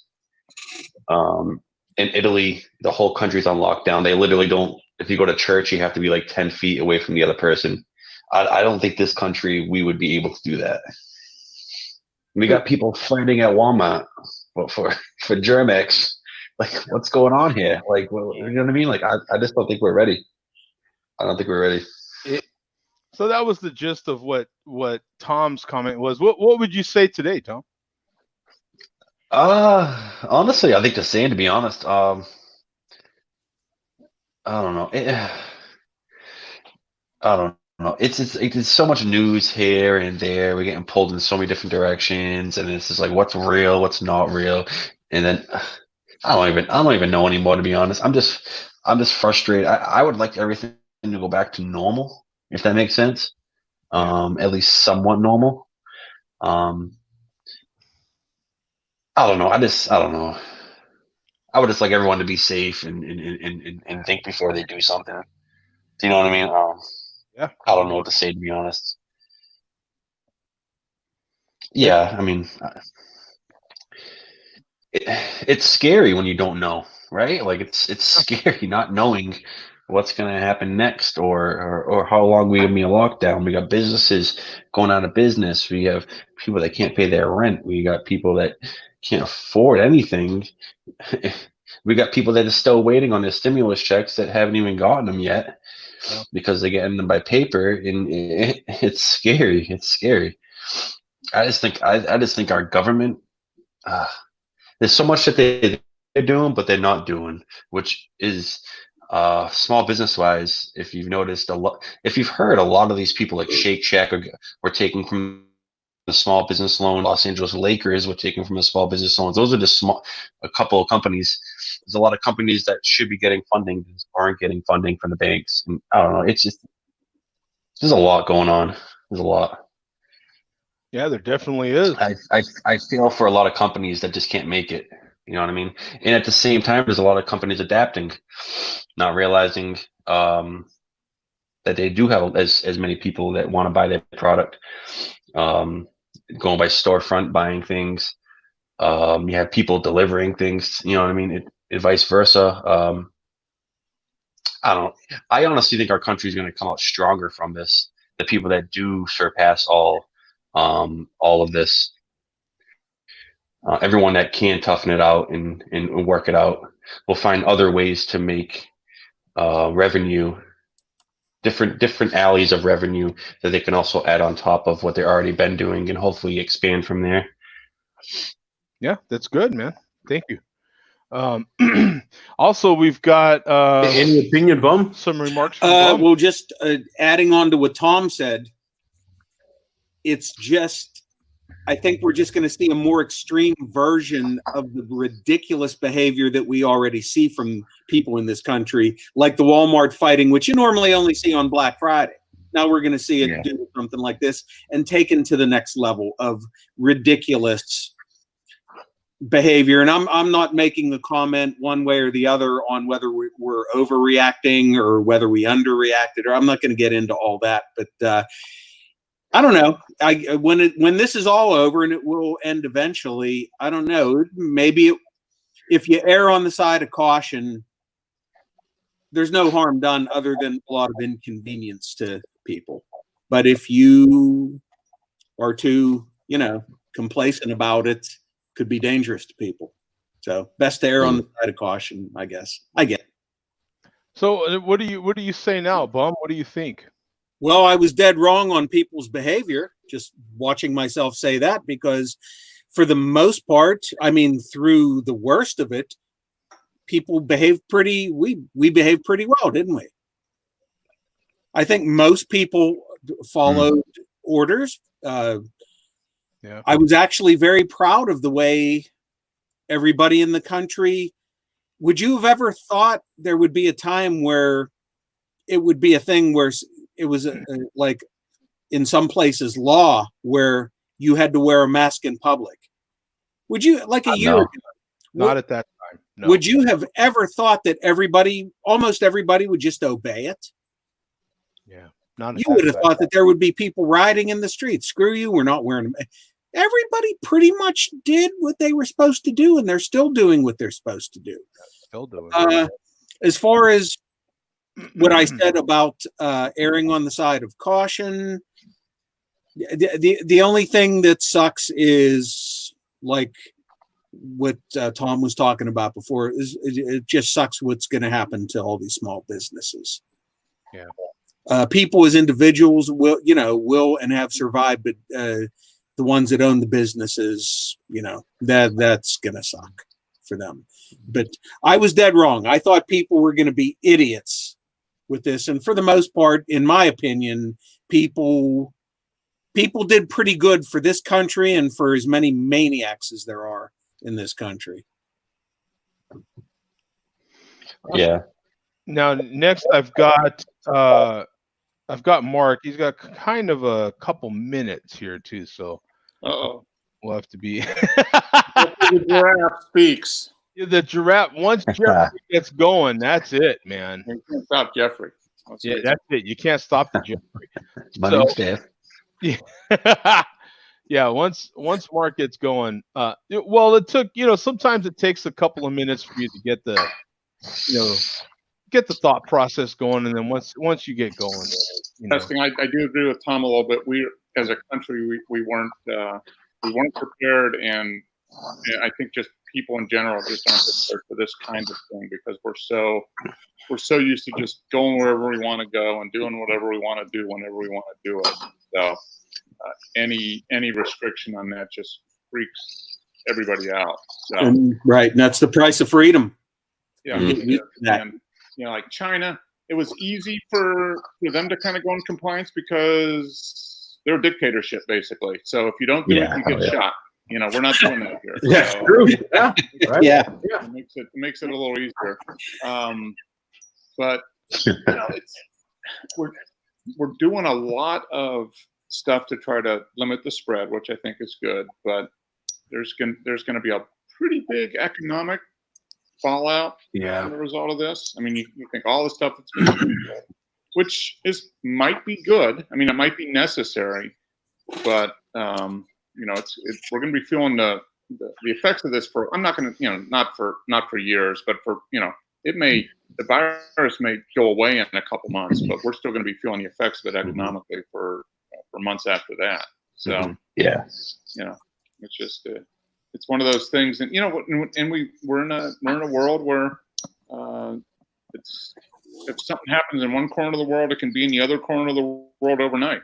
So it's one of those things where you have to be a little bit more prepared, and hopefully this this gets people on the ball a little bit to be a little bit more prepared for the next time this happens, because it will sooner or later. Something else like this is going to come up, and we just need to be prepared a little bit more for it, and we're not now. I mean, we'll get through it, and I don't think it's going to be as bad as everyone's saying. But there's going to be a lot of people are going to die, a lot of people are going to get it, a lot of people are going to die, but we need to hopefully use this as a wake-up point. It's like, okay, we can't have all of our drugs manufactured in one spot. Most of our drugs are manufactured in China or India. Almost nothing is manufactured here. Most of our masks that we use are manufactured somewhere else. So we gotta diversify a little bit and make sure that we have some supplies coming from multiple places just in case.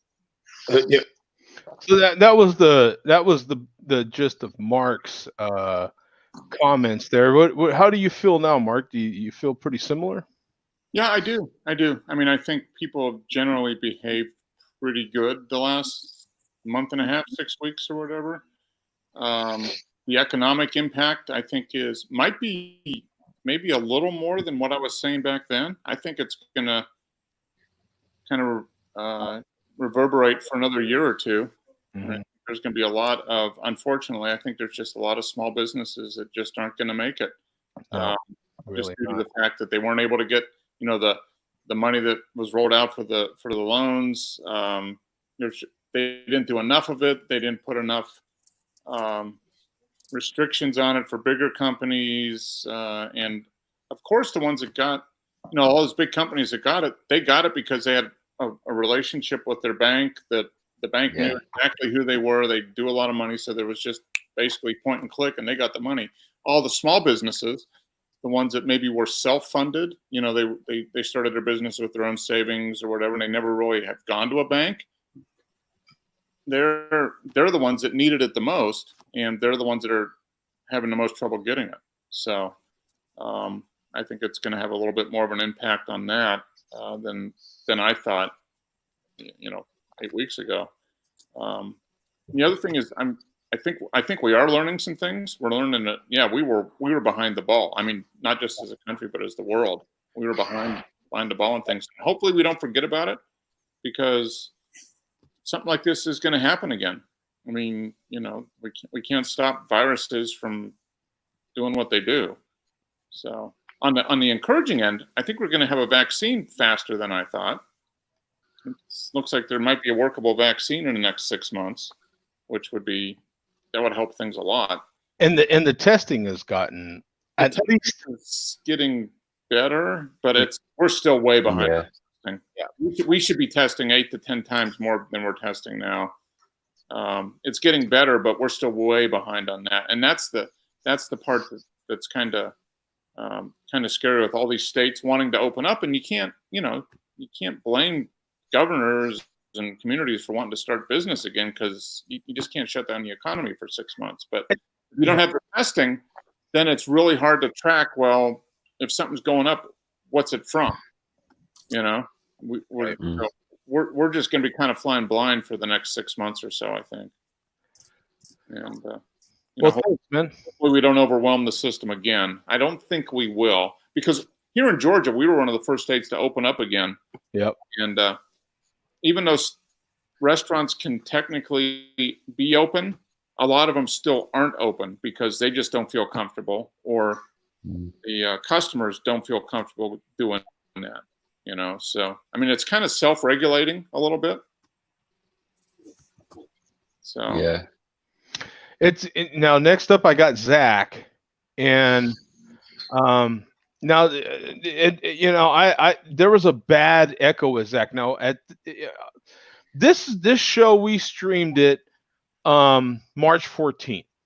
We hadn't seen Zach in probably several weeks at this point, and there was some bad echoes. So I'm just going to get to the part where at least you could hear him. We're small businesses. We are. I'm glad that, like up here, Blue Moon is shut down and Avery is shut down. And I'm sure they're still brewing, but their tap rooms are shut down. They don't rely on that. I think now we have to have a bigger conversation about understanding what small business is. Because this isn't going to affect any of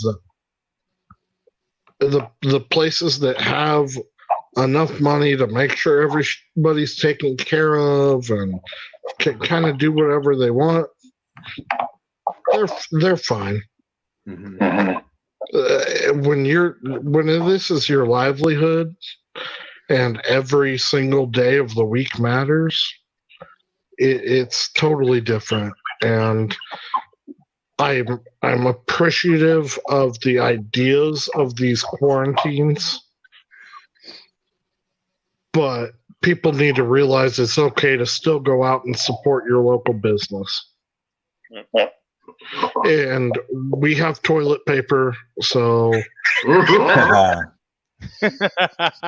And there the echo started it started up pretty good again. So, Zach, what are you still of that same opinion, or how has it changed in this past 8 weeks? I don't think much has changed. I mean, we're just taking it one day at a time. Yeah. It's tough right now for small business. That first week was definitely pretty easy, and people were scared, but they were still buying and spending a lot more than they are. Now you're just trying to figure out the waves and figure out what's going to happen next. Like Mark was saying, down there, people are opened up, but they're not really open. I mean, what the idea of a 25% tap room even looks at, like, how is that going to be profitable for any of us? So just trying to plan for what those future things will be. I don't know if we'll be canning beer. Will to go keep going? I think there's just too many questions, and this thing is not near over. No. Yeah, it's very interesting. Like, who was saying earlier that the unknown, not knowing, what was it? You, Tom, that was saying that? Like, Yeah, I believe so. the not knowing part is what's becoming the norm right now. Just not, we can't even speak to next week. We're kind of used to that now. The quickness that we became used to. Yeah, I don't know what's going to happen in 2 effing weeks. You know what I'm saying? And Joe, when you mentioned earlier, when you were talking about the future of these updates, and you said you're going to stop titling the shows end of week such and such, my first thought was, how do you know that you shouldn't do that? We could be doing end of week 20. Yeah. Well, just to my thought process with that comment was, because initially in that week 1, well, it was really week 2 that I started doing that, was just to give a timeline of that initial 2-month period when they said we would reevaluate. Now, some governments, and by governments I mean state governments, started 1 week earlier, 1 week later. So, and like I was saying in the beginning of this show, so for some, this is the end of that week 8, and for others, next week is the end of that week 8, depending on when your state started. I kind of started the show with this 544, which was March 14th, was the end of that week 1. To me, that was the start because you had major things shutting down. And to me, personally, from my view of the way the country sees things, it started with sports. The minute you saw a basketball player come out and say, "Oh yeah, blah blah blah," and start touching microphones and start acting the fool, and later, literally 2 days later, you saw that basketball player get walked off the court and a ball game stopped. That changed things, kids. Sports, whether we want to admit it or not, it either makes us feel better or it gives us that reality check. And once sports started shutting down, events, I'll expand that even farther to events, whether it be concerts or because there was other events that stopped that week 1. Once they started canceling or suspending it until further notice, that was the reality check for a lot of us. Once that started happening, you started seeing major businesses saying, "Well, you know what? Maybe we should take a step back. Let's look at this." Yeah. And then when we did that next week's show, boy, we had a whole different reality check. We started, if you remember, and I can go into it. I've got the clip where we talked about it, but we can talk about it real quick because I think we're remembering now. That week 1, which was again March 14th, was we talked about on that show how I know I did. I talked about going to try to find Listerine at the store. Listerine was gone. Yeah, we were starting to find. That's when the toilet paper thing was starting. Some people could find it, some people couldn't. Paper goods were starting to wear out. You couldn't get vinegar.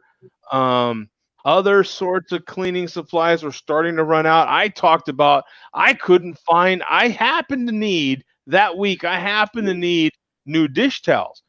There was none, no dish towels. It was that sort of weird thing on like what was disappearing first and what wasn't.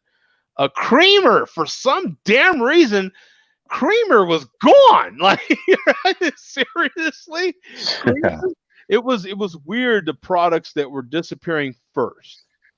And by week 2, when we jumped on that next week's show, it was a ghost town. All of us were talking about what was gone. We were talking about what videos were popping up about how fast the toilet paper was disappearing in the videos.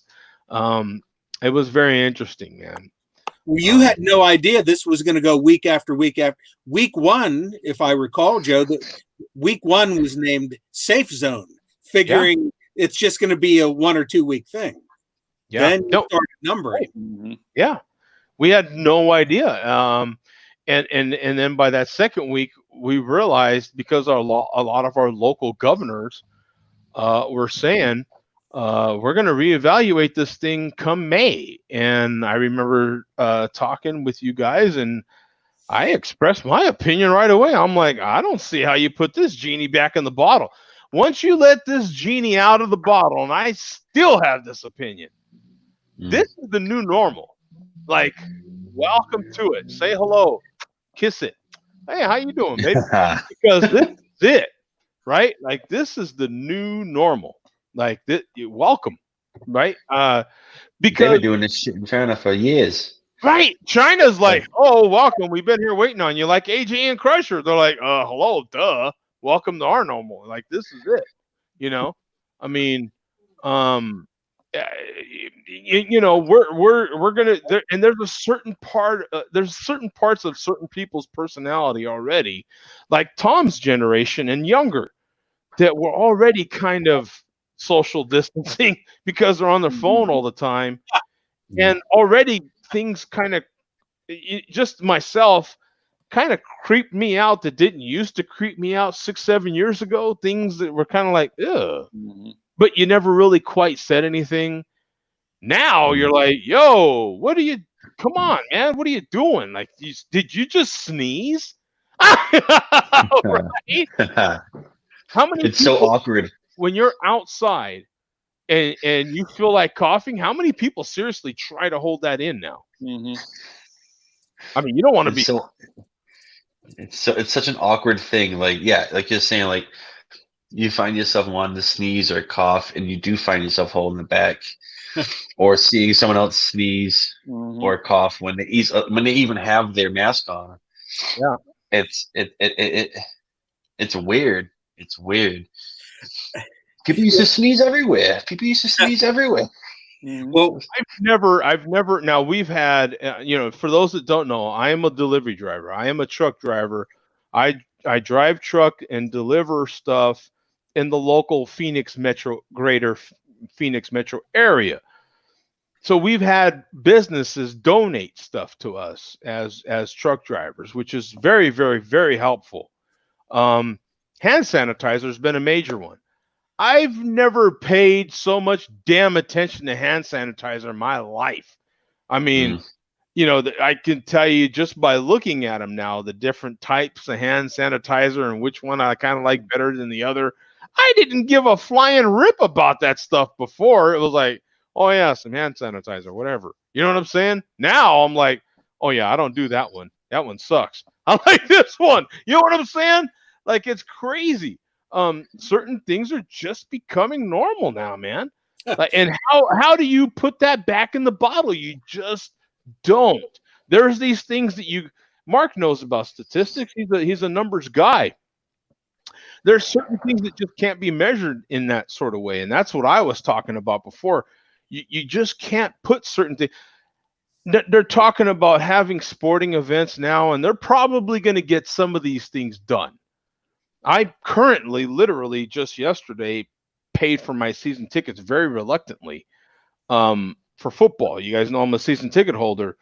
March 1st was that day. May 1st, I'm sorry, was that day that we kind of had that come to Jesus moment as a season ticket holder for the NFL.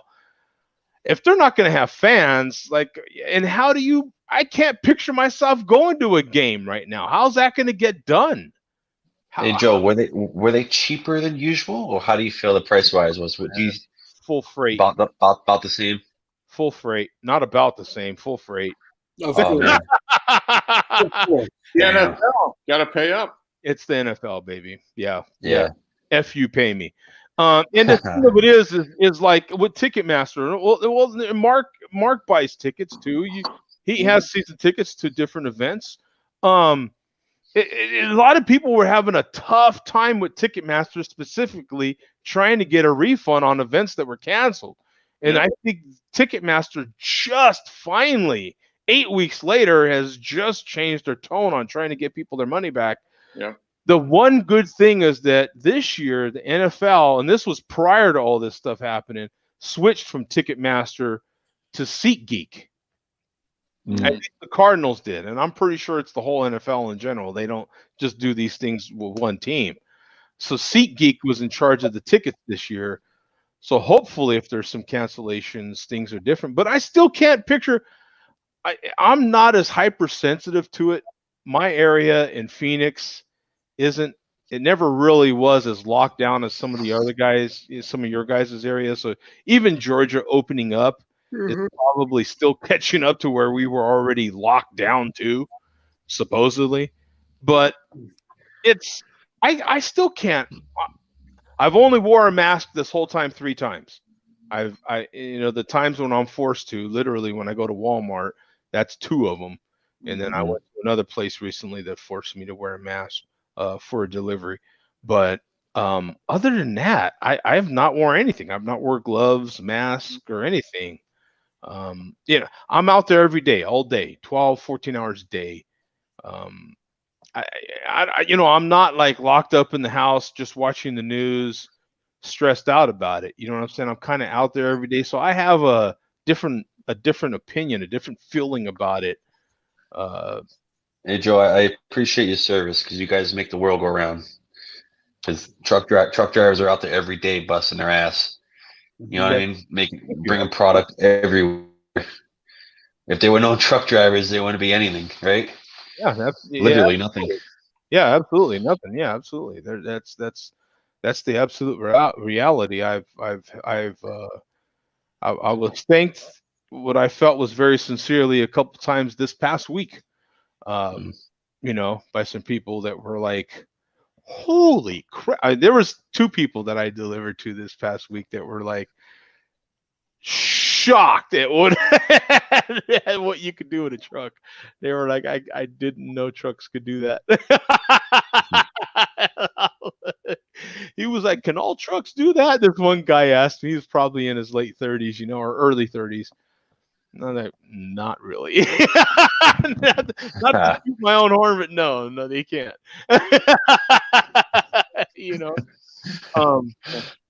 But it's special. You get the Joe D special delivery. You get the Joe D special. I wanna get to some kind of fun stuff here, because we definitely had something that was unique on this particular show, and it's at 41 minutes 13 seconds. Oh. Which is very fitting because you guys know that I get I get times on when to go to certain videos from a particular person. So yeah, as soon as you said 41, I figured I knew what this might have to do with. Look at me with my short hair there. My God. Yeah, look at that. Now see, that is man. And that's 2 weeks in, right? So Yeah, that's right. 2 weeks. So now he looks like he's gonna make you a deal you can't refuse. Yeah, right? So here we go, man. Here's the big reveal. Bum ass Ned Flanders. Billy D have to say about all of this? We're pretty late getting to Billy D, but what does he have anything to say? Well, he has something to say, but you might not understand him. He's masculine.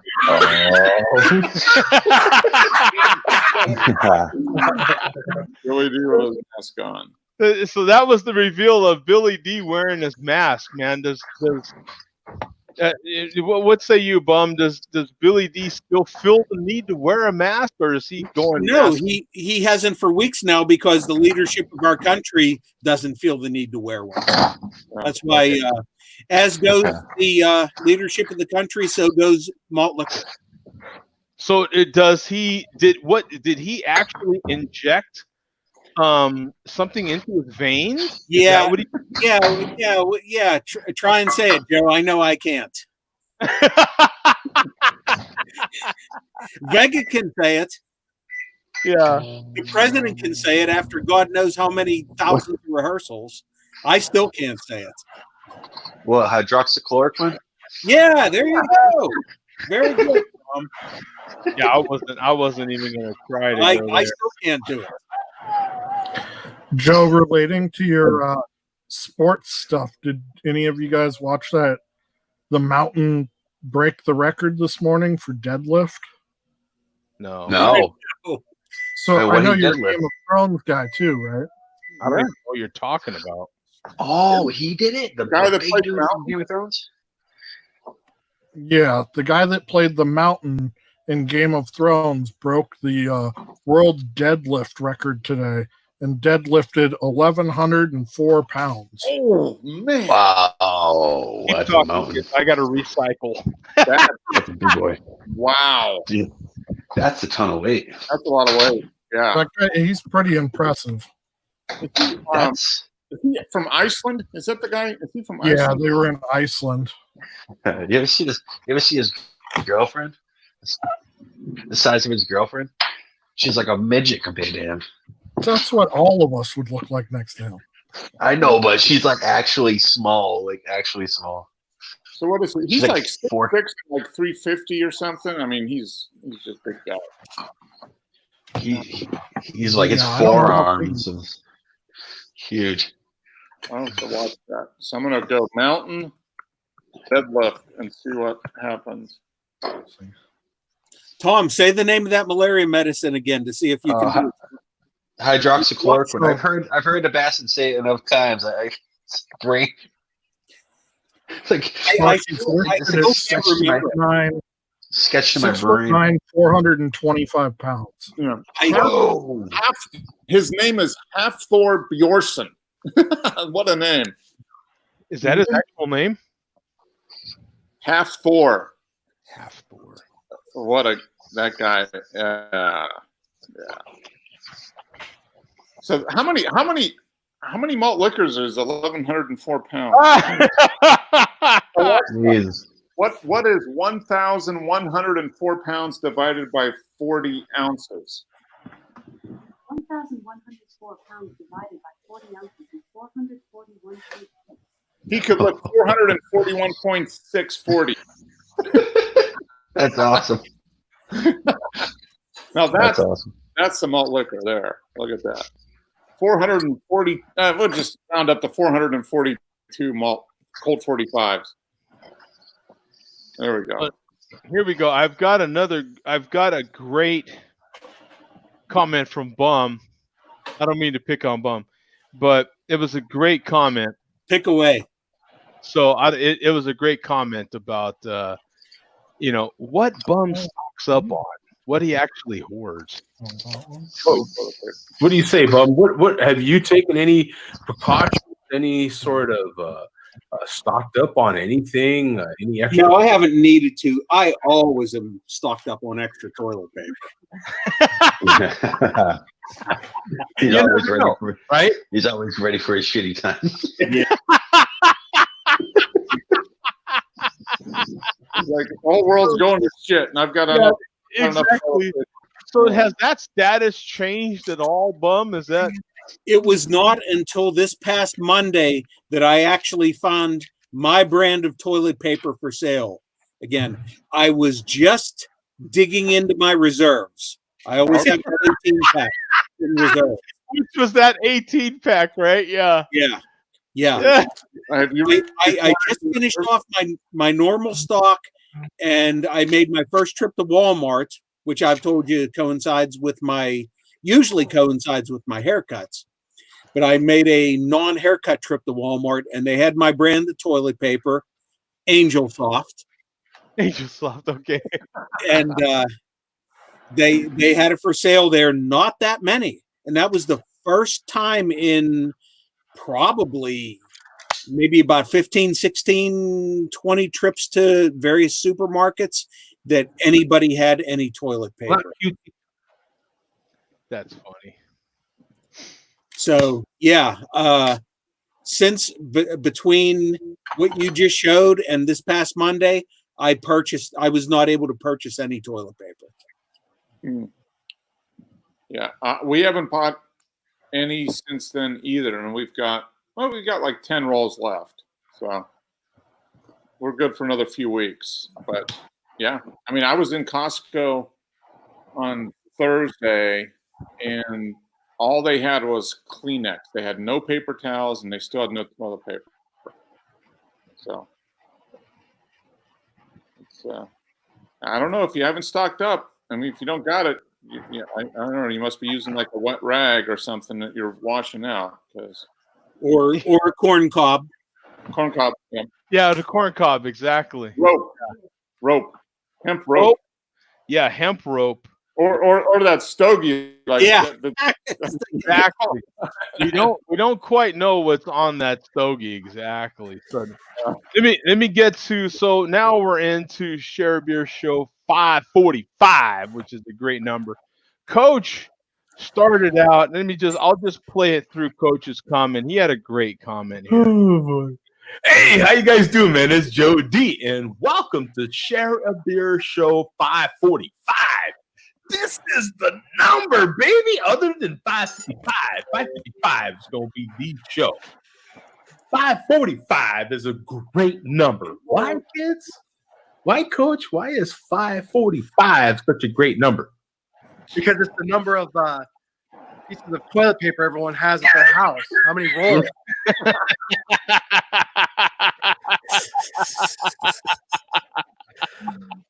We are so toilet paper obsessed that was the number of toilet paper rolls that everybody has at their house right now in order to sustain yourself through this whole quarantine period. What say you, Adam? Are you stocked up with toilet roll? I'm down to my last 17 rolls. Oh, how are you gonna make it, man? I don't know. Well, to be fair, in England they've managed to restock. So last time I went to my local supermarket, they had quite a few. Okay. Sorry for the thing. I'm outside at the moment having a little fire. Wow! Got my if I can show my chimney here. Oh, real nice. Springtime. Sat outside in the very cold with a nice stout right near. Ooh. Got my feet right on a fire. Very nice. We just finished a chat in the UK in the last half an hour or so. So I thought, Joe D's still on? I thought I'll come and say hello. Yeah, because it's what, 1:30 over there, or what? Almost 1:30. Yeah. Yeah. So One second. Exactly. So over there is he's gonna be back. So I was gonna ask him if Taco Bell still has a drive-through line around the building. How's your Taco Bell, Tom? How is the Taco Bell? How are the drive-throughs in the Boston area, man? I gotta tell you about the Boston area there, Joe. Sorry about that.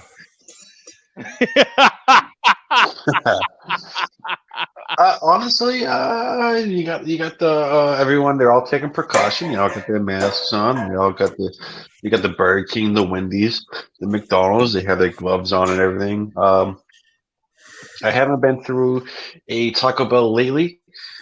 But you do still have the Domino's delivering, I think, in all areas. I honestly think it's probably the same around the whole entire country. maybe drive-through wise, in my opinion. Oh, it's ridiculous, man. They're all still working. They're all definitely still working. Yeah. They're Not all in the trying to take UK. precautions. Not in the Not UK. in the UK, really. McDonald's has been closed for 2 weeks. Get out. Wow. Completely closed. No drive-through, no nothing. No, they're going to Wow. start. They're going to start doing Uber Eats deliveries Monday. Oh my god! You guys really do have it bad. Taco Bell's been closed. KFC started doing deliveries this week, but they have been closed previously. Oh my god! Wow. Local deliveries and takeaways, like local pizza companies have been open. They've been doing contactless delivery, but no, McDonald's is completely closed for the last 2 weeks. I don't know. Adam, I don't know how you're surviving, man. I mean, I very rarely go to McDonald's, to be honest. It's the breakfast is the only thing that actually ever but fast food entices me. See, this is the thing. Now, see, in America, now take the A out of it. America. We gotta have our drive-through, damn it. Mark, tell him. We gotta have our drive-through, damn it. Oh, 3 meals a day, 7 days a week. Have a drive-through. They're not even bringing drive-through back. It's literally going to be delivery only. Oh my goodness! Yeah, no, that in America, this is America. And you think you McDonald's in America? You guys have been storming DC. You guys have been storming DC. They haven't done that here. People have just gone, oh look, some retired army captain has done 100 laps for his 100th birthday around a garden. There we go. Everyone will clap for that. That's literally. Yeah, that guy was amazing. He raised like $24 million or whatever. Yeah, we heard about that. Wow. We talked about him last week, right? Yeah. Yeah, he's been given. He was a captain. He's been given an honorary promotion in the army to colonel. He's good. Yeah. There was people putting petitions out for him to be made a knight, but I don't think that will happen. He becomes Sir. Have a Sir in his name. Yeah. Don't think that will happen. I don't know who else knows about this, but John said Menudo power. Yeah. Menudo power, yeah. Obviously not referring to the boy band. No, not the boy. This is the actual Mexican. Yes. Menudos. So, what's everyone drinking? You know what? I have some, and Zach was just commenting about how good a craft beer I'm drinking right now, Adam. I am drinking Bud Light Orange, Bud Light Lemonade, and dear God, Bud Light Lime. You're still drinking them? If you add up all the ratings, Joe, it's a 4.5, Joe. In all fairness, they are completely room temperature right now, Zach. And come on, put them in a glass and chug them. Okay, get it over with. All right, look. So we'll mix them all. Where's your beaker? Oh no, it's going to be like a horrible mix. Here we go. You're gonna need some lime and salt with that. Here we go. And to top it, here's the rest of the Corona. Oh man. Oh, Joe, now you got to drop a shot of tequila in there. It's hazy. Why is it hazy? It's hazy. It's a lemonade. The Bud Light lemonade is a hazy Bud Light. Real lemon. It's all that real lemon in there. It's all real lemon. Artificial lemon pulp. Now, here I go, kids. Please tell my kids that I love them and my grandkids, my grandkids for me, and tell them I'll miss them. You know what I'm saying? You will live on. It's going to be disgusting. It's not going to be nice in any way, shape, or form. Final wishes, man. We've been, Adam, you missed the whole part where we're negotiating with the MLDC. We are we are in current negotiations. The malt liquor community. Yes, we finally might have a live. Tell them, Bum, brief them on this. J Vega 419, the supreme overlord of the MLDC, has offered to appear on the Share Beer Show if Mark sends an autographed copy of his book to J Vega And if Joe D Yep. drinks a 40 ounce of malt liquor in 10 minutes or less, following the blueprint, as Following in keeping the label out, et cetera, keeping it on camera the entire time. Personally, I think that's a bargain. Yeah. Joe, you do realize how you can cheat that, Joe? How? So, have you ever heard of a strawpedo? Strawpedo? Yes. So you get a plastic straw, and you put it in the top of the bottle. Oh no, So- no, that cancels out the blueprint. Yeah. Yeah, that's not a. Oh, okay. Sorry, Adam. Yeah. I was trying to find a loophole for you. Yeah, no extra tools are allowed. It just has to be mouth. Okay.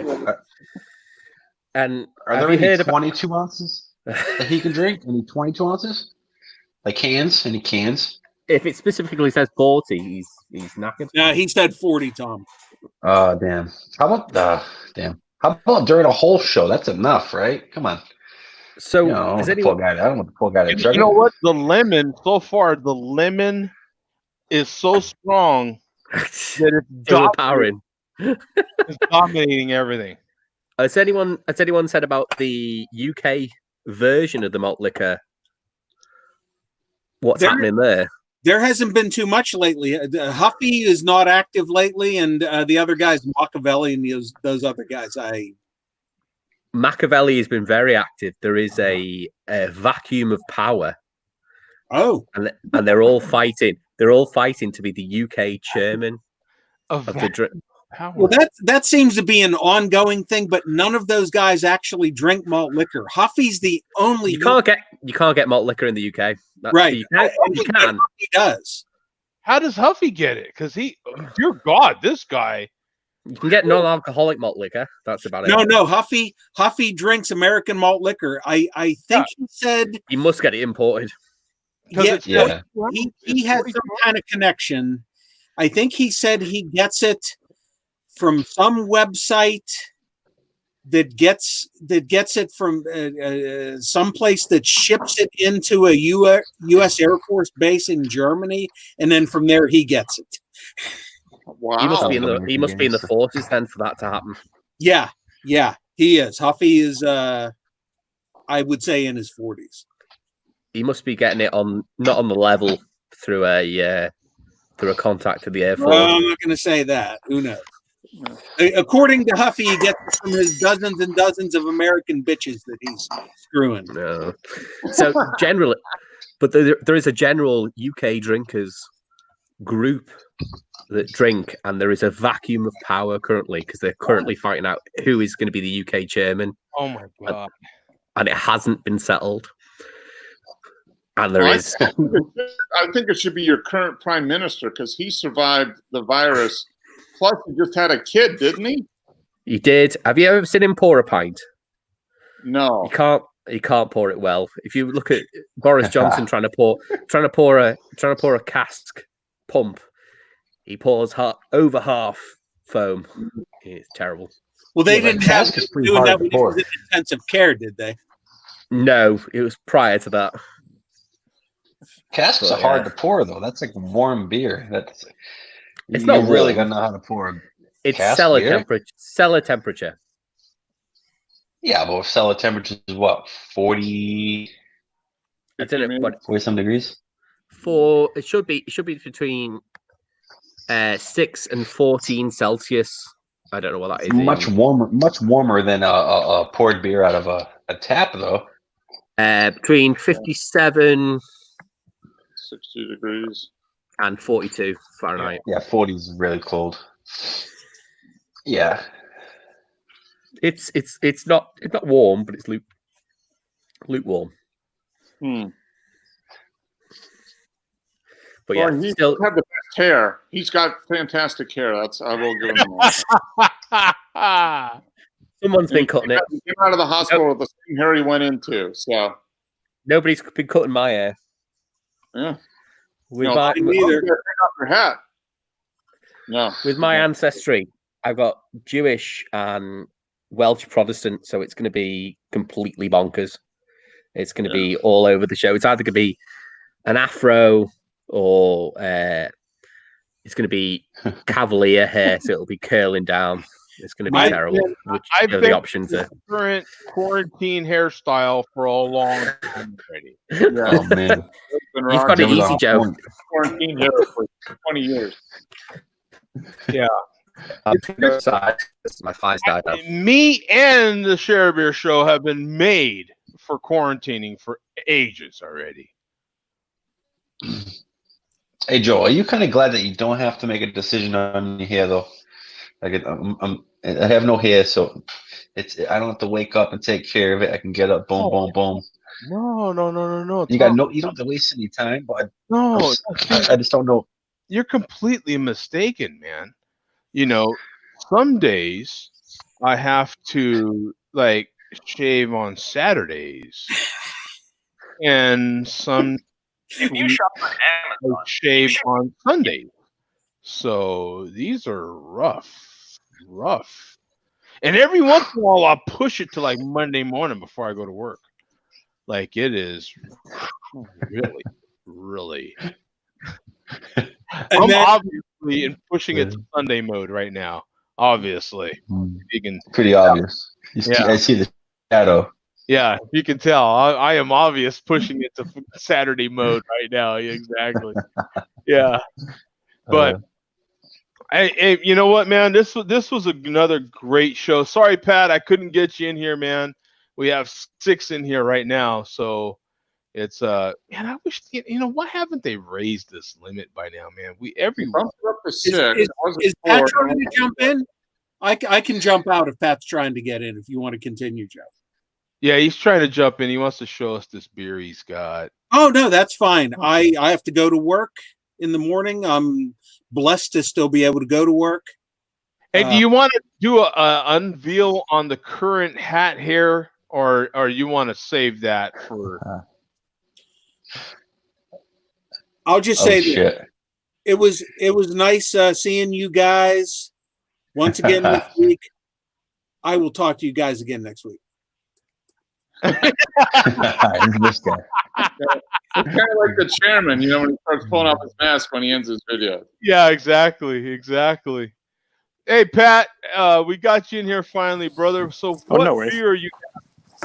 Well, I had the one I wanted to share quick that I realized when you're talking about orange that I was actually having this right here. Oh, yeah.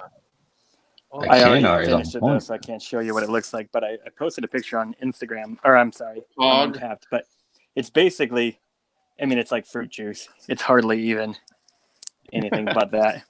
And then now I'm on to this from the same brewery, Tune Dip. Ooh, that looks good. Dude, their cans are sick. Look at that. Yeah. Look at that artwork. They're out of North Dakota. North Dakota. Yeah. Wow. And they're like killer. Like everything I've had from them on Untapped is like 4 or higher. Like that Brains one is like a 4 or 5 something. Wow. All their is.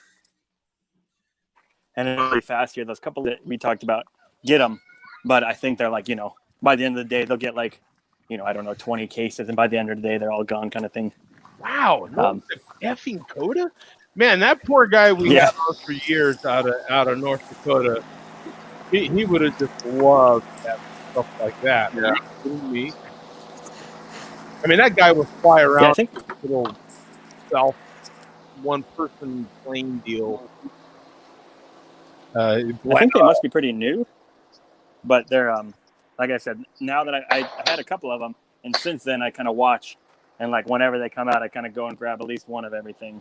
Well, here's that Tune Dip right here. We got 1,200 totals on here, 586 in the last 30, 9.2% ABV, no IBUs, and a 4.29.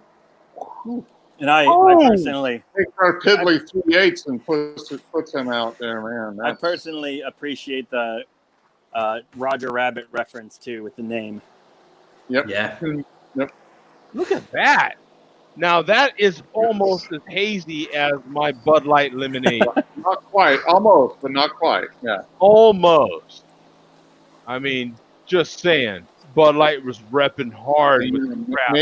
Maybe that is actually Bud Light in that glass there. It might be. Yeah, I mean, that's Go to the store real you quick. should Got some Bud Light. check out. You should go on Untap quick and check. Just like search that same brewery, Drecker, and Orange, and check out that one I just had. Because like I said, I shared a picture of it, and I would have showed you, but I already finished it. But you should see what that looks like quick. Because I mean it's just straight fruit juice. It's good, but I don't know that I would buy it again just because it's like $6 a can for like fruit juice with a little bit of booze in it kind of thing. Oh yeah, here it is. Okay, yeah, let's check it out. I wish it was a little Might less as well have fruit. a Yeah, mimosa. there you go. Look at that. Look at That that. looks delicious. Yeah, I mean, Wow. you can see. Easy as hell. Now keep in mind, kids, he's a photographer, and we know how these photographers are. They take all this trick photography and make things look better than they really are. iPhone in my backyard. Fancy. You want to do some special filter that makes it look Yeah, cool. they use these special filters, these trick photographers. I have There another clearly one. wasn't any filter involved in making that beer. Yeah. I had another one. Exactly. Getting- I had another one I almost had that's from them that's called Chonk.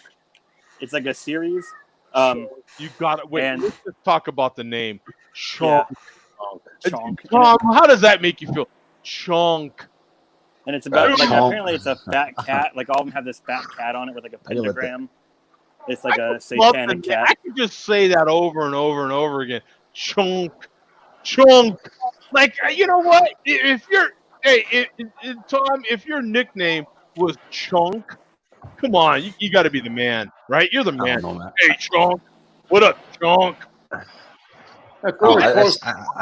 sounds like you're like a butcher, or you. The one that I got is this time. I already had one that was. Okay, now, Tom, it is one thing if dudes call you Chunk, but what if the ladies call you? I mean, maybe you got something they don't know about. If the ladies are like, hey, Chunk, right? Oh, baby. Definitely how they say it. Then you could just go, yeah, thank you very much. I will pat myself on the back, right? The one I got was the Chunk peanut butter and jelly sour. Oh, I don't seen have one it of out those. here, but Peanut butter and jelly? Oh. yeah. Dude, Which I actually love a peanut butter and jelly sandwich personally, so I'm looking forward to it, but it should be interesting. Adam, do you guys drink all that hazy shit in the UK? Yeah. That's something. Yep. It's at the minute, Look at him go. Look at him go, Zach. Look at him go. Big I've got a sour. Lemongrass and kefir. Ooh. Oh, I gotta look this up. Wait, what? What's the last of it? Sorry. Big Red Monster. What is kefir? I know kefir. Now, what's kefir? Type of lime. I think it's probably kefir time. Yeah. It's the way those Brits say things. Yeah, they're kind of, we all know who they are. So this is a collaboration brew between one of my local breweries, which is Top Rope Brewery, and Brew York. And this is their Big Red Monster. So Top Rope Brewery are a brewery that loves wrestling, and they have wrestling themed names. So obviously Big Red Monster is named after, I can try and see the picture of him, Kane. Kane. I've got it here. I can Cool. put it on the screen here. We've got 301 total ratings, 165 in the last 30 days, 5.5 ABV, and a 3.77 bottle cap rating.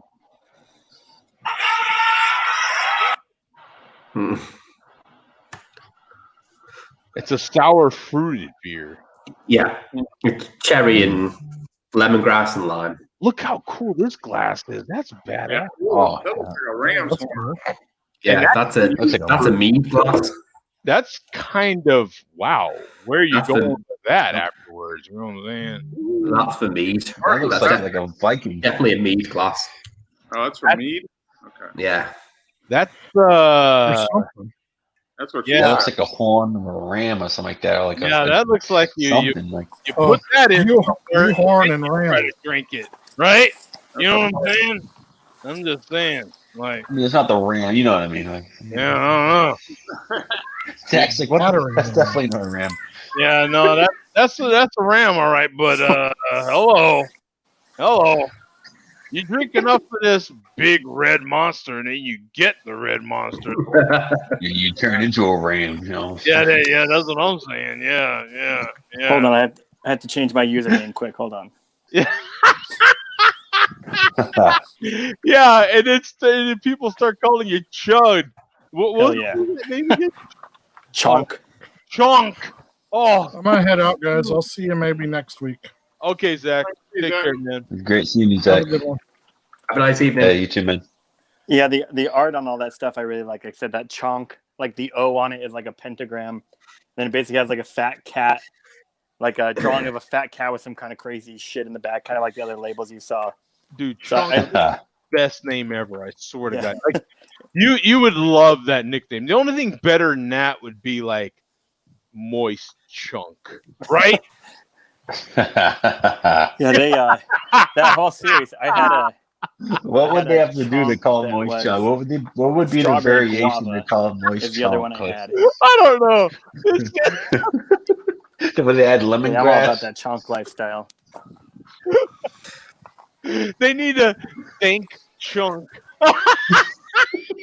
Deep chunk. Moist chunk. Yeah, Moist Dank Chunk. sounds like D5 at a Chinese restaurant. That is awesome, man. Yeah. Sounds like you got a disease. Have you got a serious case of dank chunk? You better go to the When you doctor. chop that leg off. It does sound Yeah. like a disease. It does not sound good. You have to go to the clinic. You have to go to the food clinic. You spent one night with her and you end up with dank chunk. Yes, exactly. Yeah, they come back and they're like, you know what, sir? You don't have corona, but you definitely have moist dank chung. Like that is what's up. Like, what does that mean for me? Like you're done. That's it. Did you not know? Did you not notice the skin peeling? Yeah. Like whatever's gonna happen when you get moist dank chung is like just the thought of that is like horrifying. You're like, I'd rather have corona at this point. Like, you know what I'm saying? At least the milder part of corona. Like just, instead of the full like COVID-19, like maybe I could just get like 18 and a half or something. You know what I'm saying? Instead of this stuff, because that moist dank is like, I don't know. Does everyone know why it's called COVID-19? I absolutely I do. Yeah. Because it was discovered or like classified in 2019. It's that Correct. simple. Yeah. Coronavirus. Thank you, Pastry. I think it's coronavirus initially discovered in the year 1919. Yeah. 19. Yeah. Oh, was it really? Yeah. There's multiple strains. This is the only strain that's crossed into humans. Well, no, SARS actually was a. So we got something to look forward to. COVID. COVID Yeah. 21. COVID. Yeah, potentially if it mutates. Hey, by the way, we got a comment from Dave here. Raise the limit. I'm with you, man. And you know what? The thing about StreamYard is he, one of the owners watches this show. At least he tunes in for half a second. But that's still watching it, right, Mark? I mean, it counts as a view. It counts. Well, I don't know what you're saying. I'm actually in the call right now, so I don't know what you're talking about. But I didn't tell you guys. I bought it. Hey Joe, how did you guys ever speak about Zoom? So is there a time limit on Zoom? 45 minutes if you're doing the free, is it? unless you pay for it. Yeah. I swear Google just came out with one, didn't they? Can you Just, you can mute people, right? Google Meet. Yeah. Sorry, do you want me to be quiet? See? Sorry. Well, that's what I was thinking. For like 8 people, you'd almost have to like mute half of them at a time and then So- rotate through. Well, that's the thing. Like I don't know the first thing about Zoom. I all I know is what I hear. I don't know the first thing about it. But all I know is from doing this for I don't know what Mark like 11 years now. That anytime you get kind of more than what we have now, it's a zoo. Anytime you get around 10 or more, you're just asking for problems. It's just not. Yeah. It's not a conversation that you necessarily want to have because one person's always going to be talking louder than the others, and it just I've heard of other people being in rooms where there's like 30 people, and I'm like, why would you be in that room? It can't be fun. Yeah. Yeah, I can You tell. literally have to So mute Tom, every take person note. until. He doesn't want to say your name, but he's talking about you. You talk too much. God You're too damn loud. it, pastry! I will go over there and kick your goddamn ass. I'll shove that pastry style right Oh up shit, your he's ass. muted on mine. I can't even hear him anyway. So Tom is correct though. Oh, see, I'm muted on him. Tom's correct. Google Meets is supposedly going free. Hasn't yet. Currently, you have to pay for Google Suites for it to be available. Really? They are planning to go completely free between now and September. Who knows when that will be? Is this part of the suite or something? What are you talking? Yeah, you gotta subscribe to Google Suite to get Currently, yeah. Currently, yes, but it will be Google Meets will be going free, which is the legacy of Hangouts. Yeah, it's the next version of Hangout. Yeah. Oh, well, okay. So between now and September. Yeah, because what's funny is literally Google just got rid of what was the best thing ever, which was Google Plus. Switched that over to YouTube and then demolished it. Had they waited another year, here we are. Everybody would have been using the damn thing because it would have been free. It was good enough. There was a few things that some of us had been asking, hey, make a paid part of this. And here they are making this darn thing. It's been paid for a long time. It's been part of Google Suites since that original iteration, but they are making it free now. So it'll be completely free. I think you get up to 50 people on it. Wow. For how long though? Which is like 45 people too many, but Yeah. I can send you the link, Joe. Hang on, give me 1 second. That's really a lot, isn't it? I mean, yeah. And then it's kind of confusing. You how many people on? You just have to have a moderator or two that controls things because there's just no way. The way they do it here, I really like. I like the way that StreamYard does it. I would like at least 2 more, like up it to 8.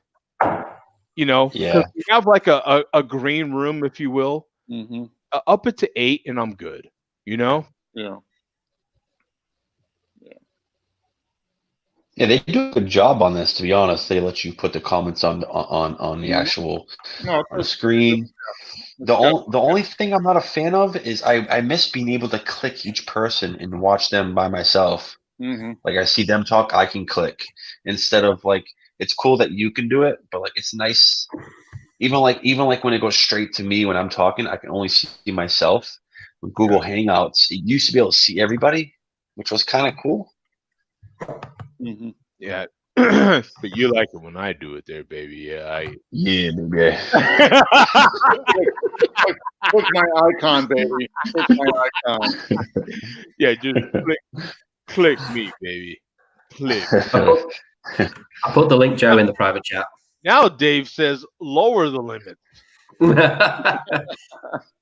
Dave's all over the board right now. Ooh, he's undecided. Let me. Dave's a wild card. Because this is, the one good thing about what's happening right now is that we're learning about all these different products that are out there.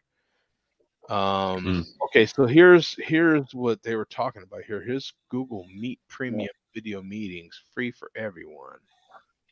Okay. Oh, who do we have here? Look at her. So this is something to look into. Google Meets, definitely. They've also released Jitsu, which I think is the Chinese iteration of what basically Google Meets is.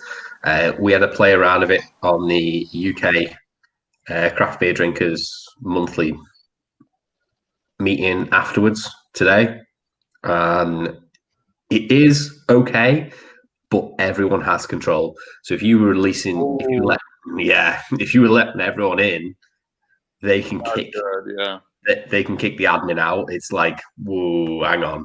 That's not good. No. Yeah. Which someone needs to have control. Yeah, I was glad to have like a closed group where we knew everyone, so it was like, oh yeah, that's funny. You need to let me back in. But I need to get some more beer. Hold on. Yeah. Emergency. Yeah. No, it's, that makes it tough because something like this. Somebody who has control of some kind of moderator. But what's annoying is get out of hand, and I just go crazy, and they've got to cut me off. Yeah. What's annoying is it works. You can stream it to anything. So as long as you've got a link share address, you can share it to anything. So you can do multi streams on Facebook, YouTube, Twitter. But because of that aspect where no one quite has control, it makes it all moot, basically. That would be fine for a group of people you knew exactly who it was, like a work group or family or that type of thing. But that would be tough. You can mute other people. Anyone can share a screen, so you could share anything. You're like, shut up, Grandma. Grandma, I'm tired of you. Yeah, too much sharing usually is not always a good thing though, because you always got one stinker in there. Yeah. That was, you know what I mean? You need an admin. You always need one admin to kind of steer the boat. You need one captain. 100%. They can cut off the loud mouth. Calm them down. It is interesting. It is interesting. All these companies like Google's trying to capitalize right now. What Zoom's been doing. You know what I mean? Like, if you look at Microsoft, 50 people. Microsoft Teams. That's the adverts are running. Well, sorry, commercials are running almost 12 hours a day in the UK. Yeah. It's. I think I do worry that StreamYard and other smaller companies who do offer this sort of service are going to be marginalised by the big boys. Yeah. Especially or now, sold out. This whole pandemic thing has really made it available to everybody, and everybody's thinking about it now. It's highlighted the market share. Yeah. Isn't that the dream though? Making a product and someone buying it. Yeah, it's a dream. Unless you get bought out by a bigger company, and it's. Yeah. I mean, if they're paying you well, though, I'll sell to anybody. Yeah. Not anybody, but I mean, to a certain extent. I'm good. Yeah, put a couple zeros on there. All right. Joe writes lots of zeros. I don't. Yeah, exactly. I raise the checks all the time. So I've got another one here from Firestone Walker. Ooh. And I'm trying to look at the date on here. I can't quite read it though. The coconut Is it one of those codes? It's not a code. It's just very sloppily written. So it's the Agristic. It's the American red wine ale. Grastic? Grastic. There you go. What he said. Is that one of those beers that's going to wake Neri up? No. Neri going to wake up from sleep? Look at this. It's baby. And it's got like stuff on it. So it's like total man beer right here. you like do stuff. Have the glass ready, Joe. Have the glass ready. Here we go, man. Joe, you don't get smoke out of this thing. It's a fucking problem, Joe. I'm saying that's what's up, right? That's what's up. You got to get smoke out of this bad boy. Here we go. Here we go, kids. Here we go. Yeah. Oh, it's a sour, so I don't know. You might not. Easing that cork right out of the bottle there, baby. Yeah. Pop my cork, baby. Pop my cork. Oh, yeah! Get some of that. That's what I'm talking. Poured smoke and everything, baby.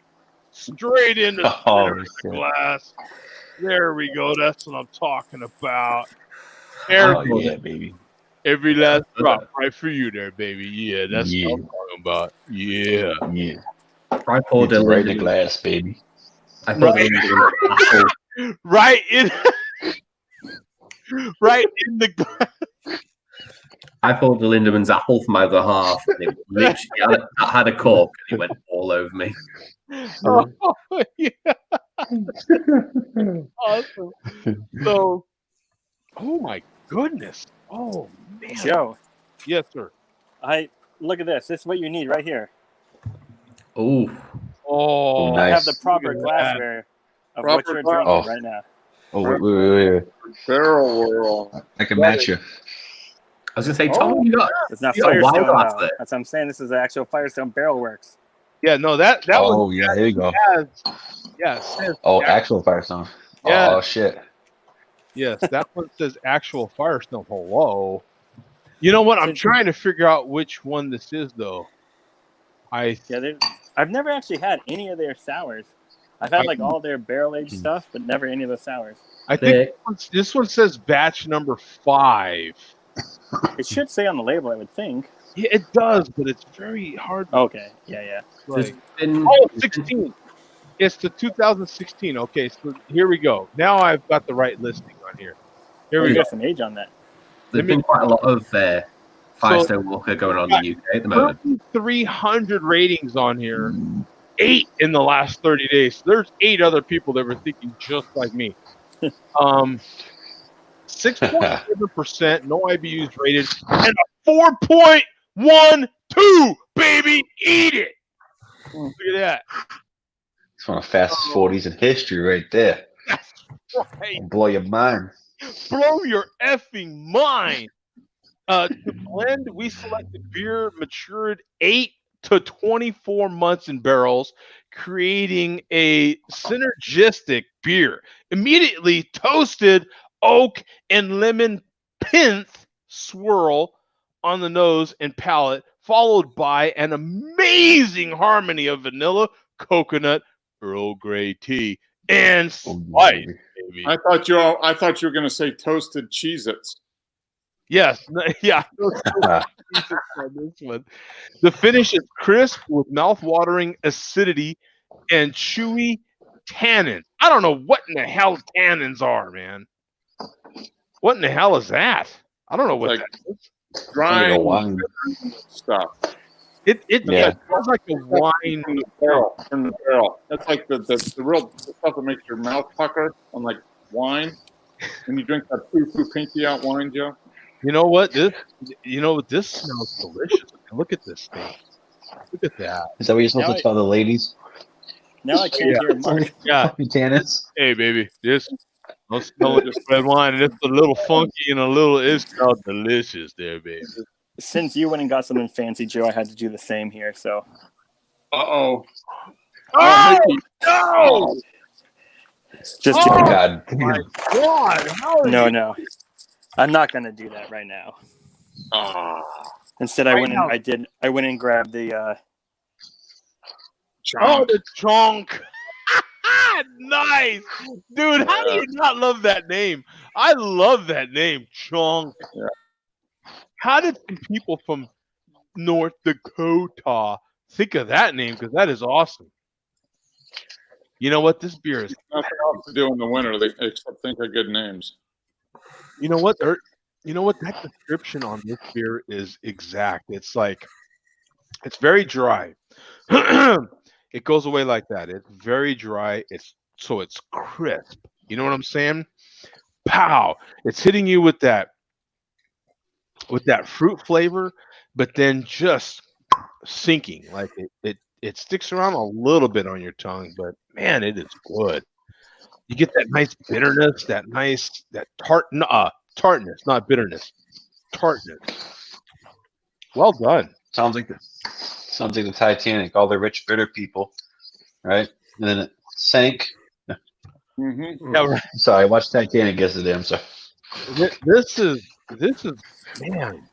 That's You know what, awesome. Tom? You remember all those sours we had, and a lot of them were actually sweet. They were super fruity, Yeah. and they were Yeah. sweet.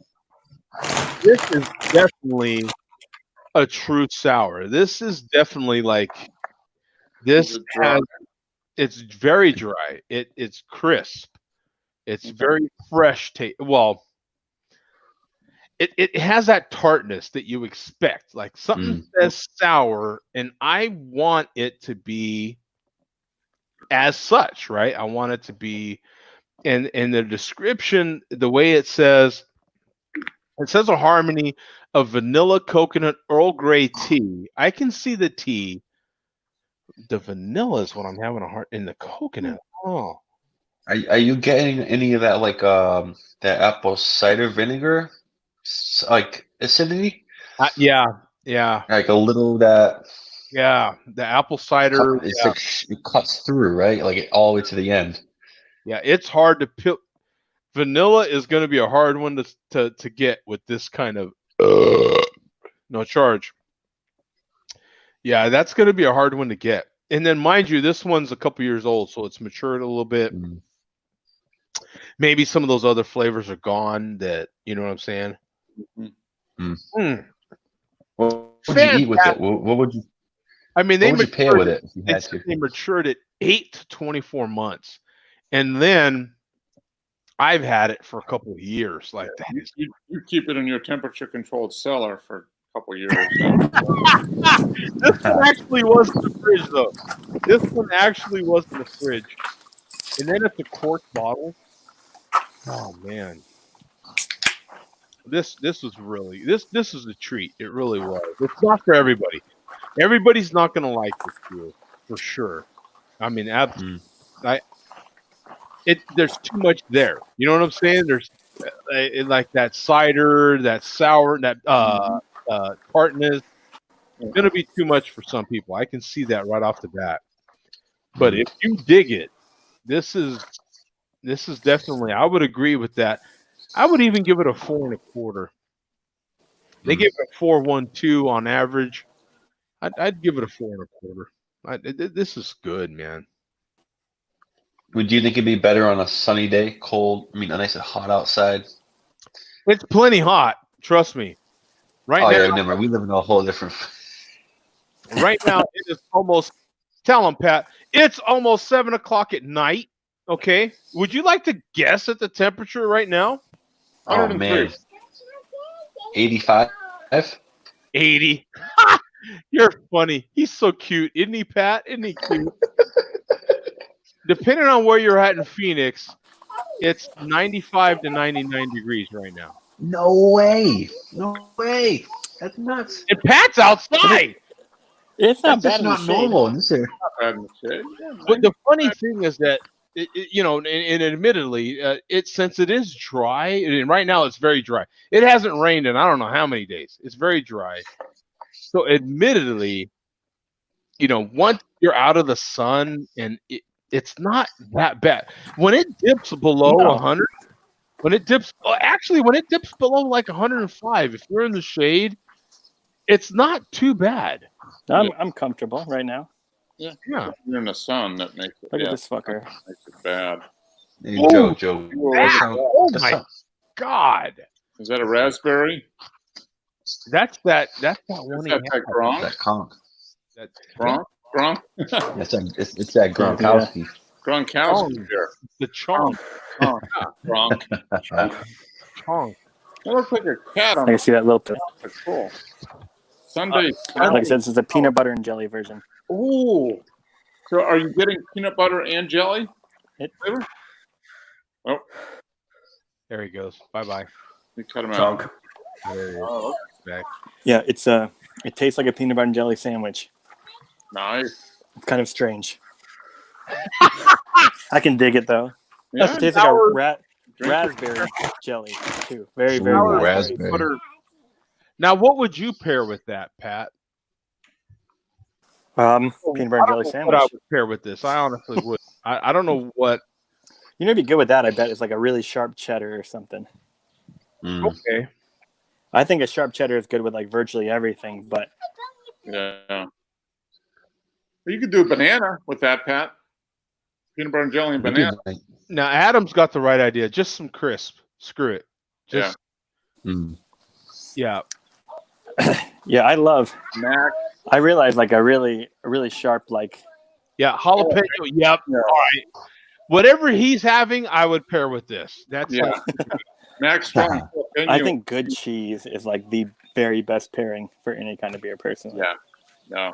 Well, Zach talks about it all the time, right? They have the they did have the beer and cheese pairings over there with some of the higher ABV beers. They would have the cheese. Yeah. I actually have not done that. Really? I have not. No, one time. Well, I don't know. Do you like cheese like that?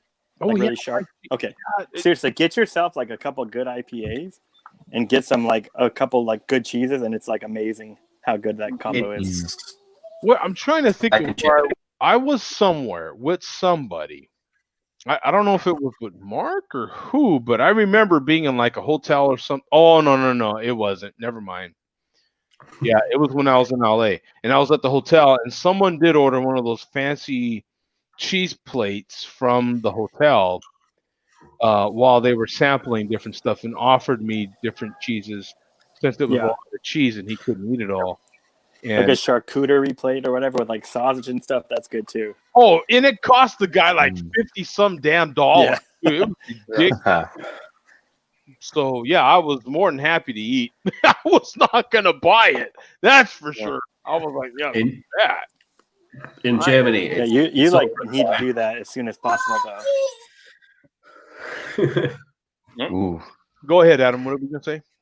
It's required in Germany. If you go to a German beer pub, they'll have the long tables, they'll have the benches where everyone sits, and you have beer, cheese.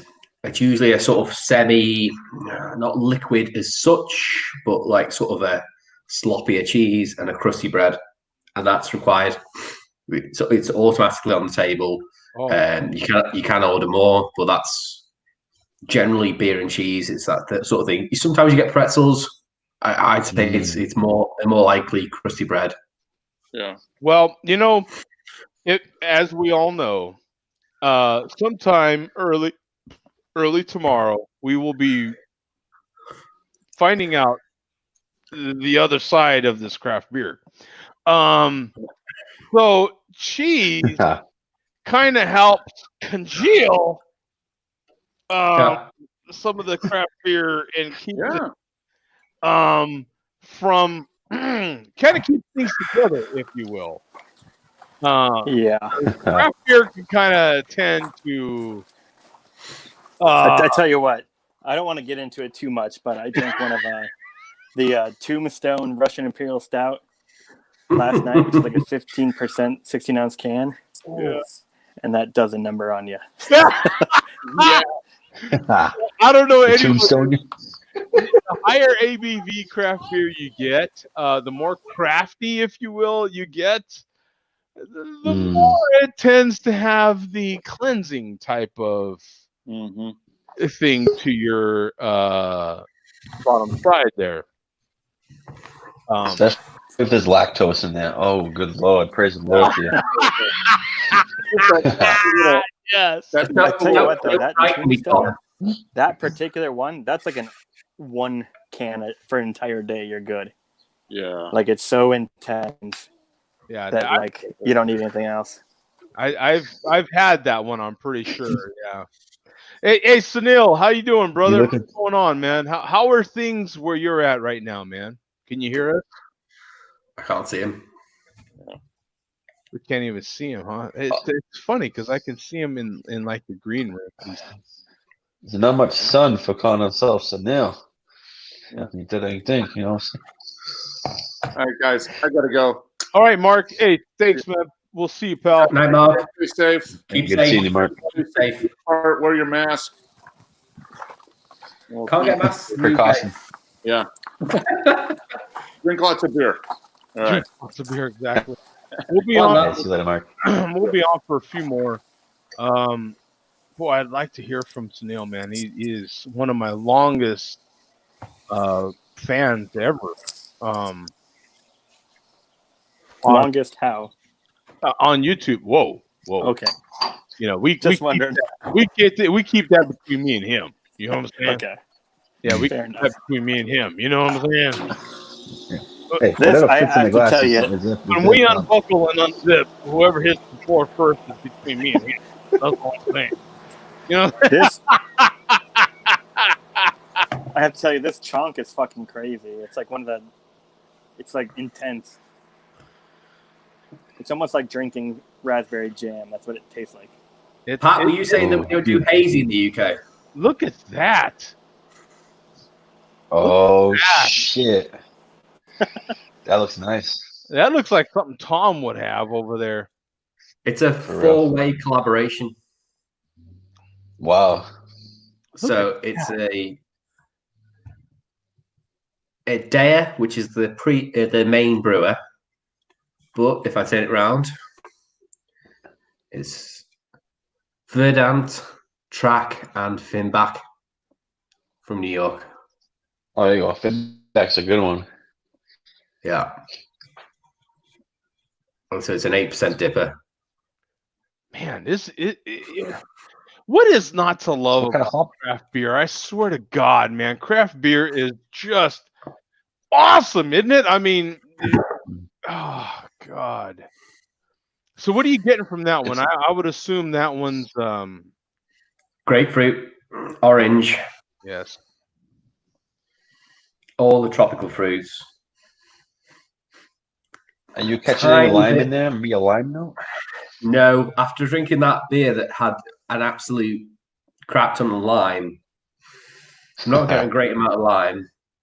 Mostly grapefruit is dominating the smell, but you're getting that sort of very background dankness that you get from some hazy IPAs. Okay. Like in this case, a double IPA.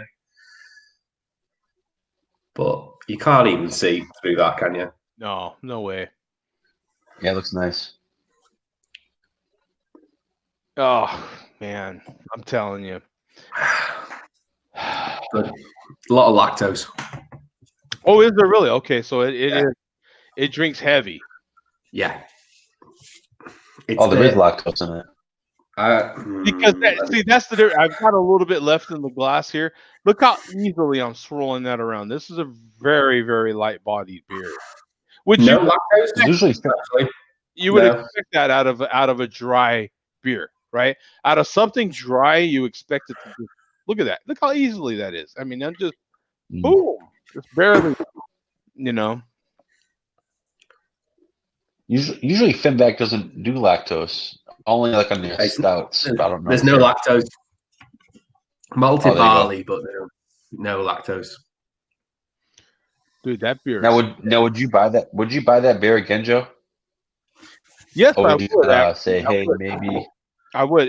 Now I would buy it for the different variant. Like, this is a 16, so if they come out with we're in 2020, so if they come out with a 21 version, I would buy it for that. You know what I'm saying? I wouldn't buy it necessarily because I love the beer. It's a very I would buy it for the different variants to compare it to last year. Once a year sort of thing would be good enough for me. I wouldn't buy it. Now, mind you, if I was at Firestone and could have an 8-ounce pour on tap, boom, why not, right? Off a cask or something like that, sure. Serve it up, son. Yeah. You know what I'm saying? But to buy a bottle, probably just once a year. You know what I'm saying? Does that make it? It's more of an experience, right? Right. It's more an experience, isn't it? Right. Those small bottles are supposed to be cherished and maybe encapsulated into what you think at that certain point. Yeah. I was They have a surprised. bunch of other ones, don't they? Yeah. Yeah. Like I know they have think they have like Creek. 5, 6, 7 others. Yeah, no, at least. Yeah, I think they probably have actually dozens. They have Yeah. like a creek called Creaky Bones. A bunch of That's cool, wine man. barrel aged stuff. Yeah, I mean they have a ton of it. The problem is, I love Firestone, but it's not cheap. Like, for that, No, what's that? That's like, you're is that three? damn right on that. I would like to Is that disagree with that. 375 or is that 500 milliliter? That exact bottle is like $13, $14 in my area, maybe. Yeah. Oh Roughly yeah. that? Yeah. I These think are, they're all at least like 12 to 17. yeah, barrel work. We've had a spate of Firestone Walker beers come to the UK. So like, no, sorry, Pat. Go on. I love all the information they put on here too. So this is the information we have on the bottle, okay? And this is the stuff we talk about on this show all the time.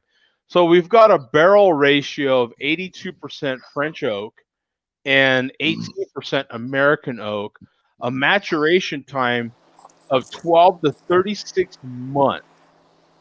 Yeah, because that's Firestone's whole thing is blending. Yeah. So like that beer is probably like 5 different beers blended into one. Phenomenal job. Good. Good at them. Like, if I could ever get down there, and I don't know, some of these places, like when you follow them online, like I will follow a lot of these breweries on Instagram, and some of the one-off stuff that they have, and you could just sample it at the brewery if you were fortunate enough to be down there, is just blows me away. I'm like, oh. Well, that's actually Firestone. Is they actually have their normal one, and then they have a second location just for their sour stuff. It's like the Funk Works or something. Thank you. Really? So we've got a spate of Firestone that come to the UK. Their Nitro Merlin and their Coconut Merlin is now available in a lot of bottle shops at about £2.99. You also look at a beer called Pondera, which is a collaboration with Thornbridge, a UK brewery, with Firestone Walker, and you can get that in UK supermarkets for £3 for a full 40ml can. That's not bad. That's really not bad, right? I mean, that's pretty. It's really good. Yeah, that does sound convenient. good, actually. Yeah. It's a West Coast style IPA. £3 for a full 40ml can for Firestone Walker, and Thornbridge are a really good brewery in the UK. They're based in Derbyshire. Well, they've I been tell you what, for guys, years. it's time for me to get out of here, man. Thank you for being part of the show. I really appreciate it. I mean that Thanks beer for joining. phenomenal, Pat. I mean that one looks. It looks fucking crazy. Like It really does. It looks like if you took a pomegranate and put it in a blender. Yeah. Yeah, Right, it's exactly what it looks like. What do they call those drinks? Those juices? Those, like, when they just put them in the mixer and they just mix them and then they drink them. What do they call that? Like a juicer or something? Or I don't know. Yeah. I can't keep up with all these fads, but it doesn't look like a beer. No. At all. It doesn't really taste like it either, but but it's You good. drink I mean, enough of them, right? more than the Brains one, this particular one still has like a sour beer undertone. So I actually like this one more personally, because that Brains was honestly like you just had like juice, like you went to the grocery store and bought Tropicana, Right. So again, guys, we're out of here. Thank you for joining. We will see you next week right here on Share a Beer Show. Well, that'll be 552. So right here Saturday. So close to 5:55. 5:55. We are getting so close. closer and closer, man. 5:55. Oh, man. So 5:55 is like that's So it. close. That is all the F numbers. That is the ultimate F numbers right there. 5:55 is the ultimate in F numbers right there. So it's perfect. 5:54 is going to be okay. That's like Christmas Eve, and 5 is gonna be like Christmas. He's absolutely right. And then after that, you know how you feel after Christmas? You're like, I don't know. If Christmas is on a Friday and you hit that Saturday, you're like, yeah, whatever, dude. I'm just ready for it to be over, right? Like 5:56 is gonna be like, okay, yeah, I'm over it, right? Like that's it's the whole lead up to it, right? You're going to be back at 5:56 or 5:65.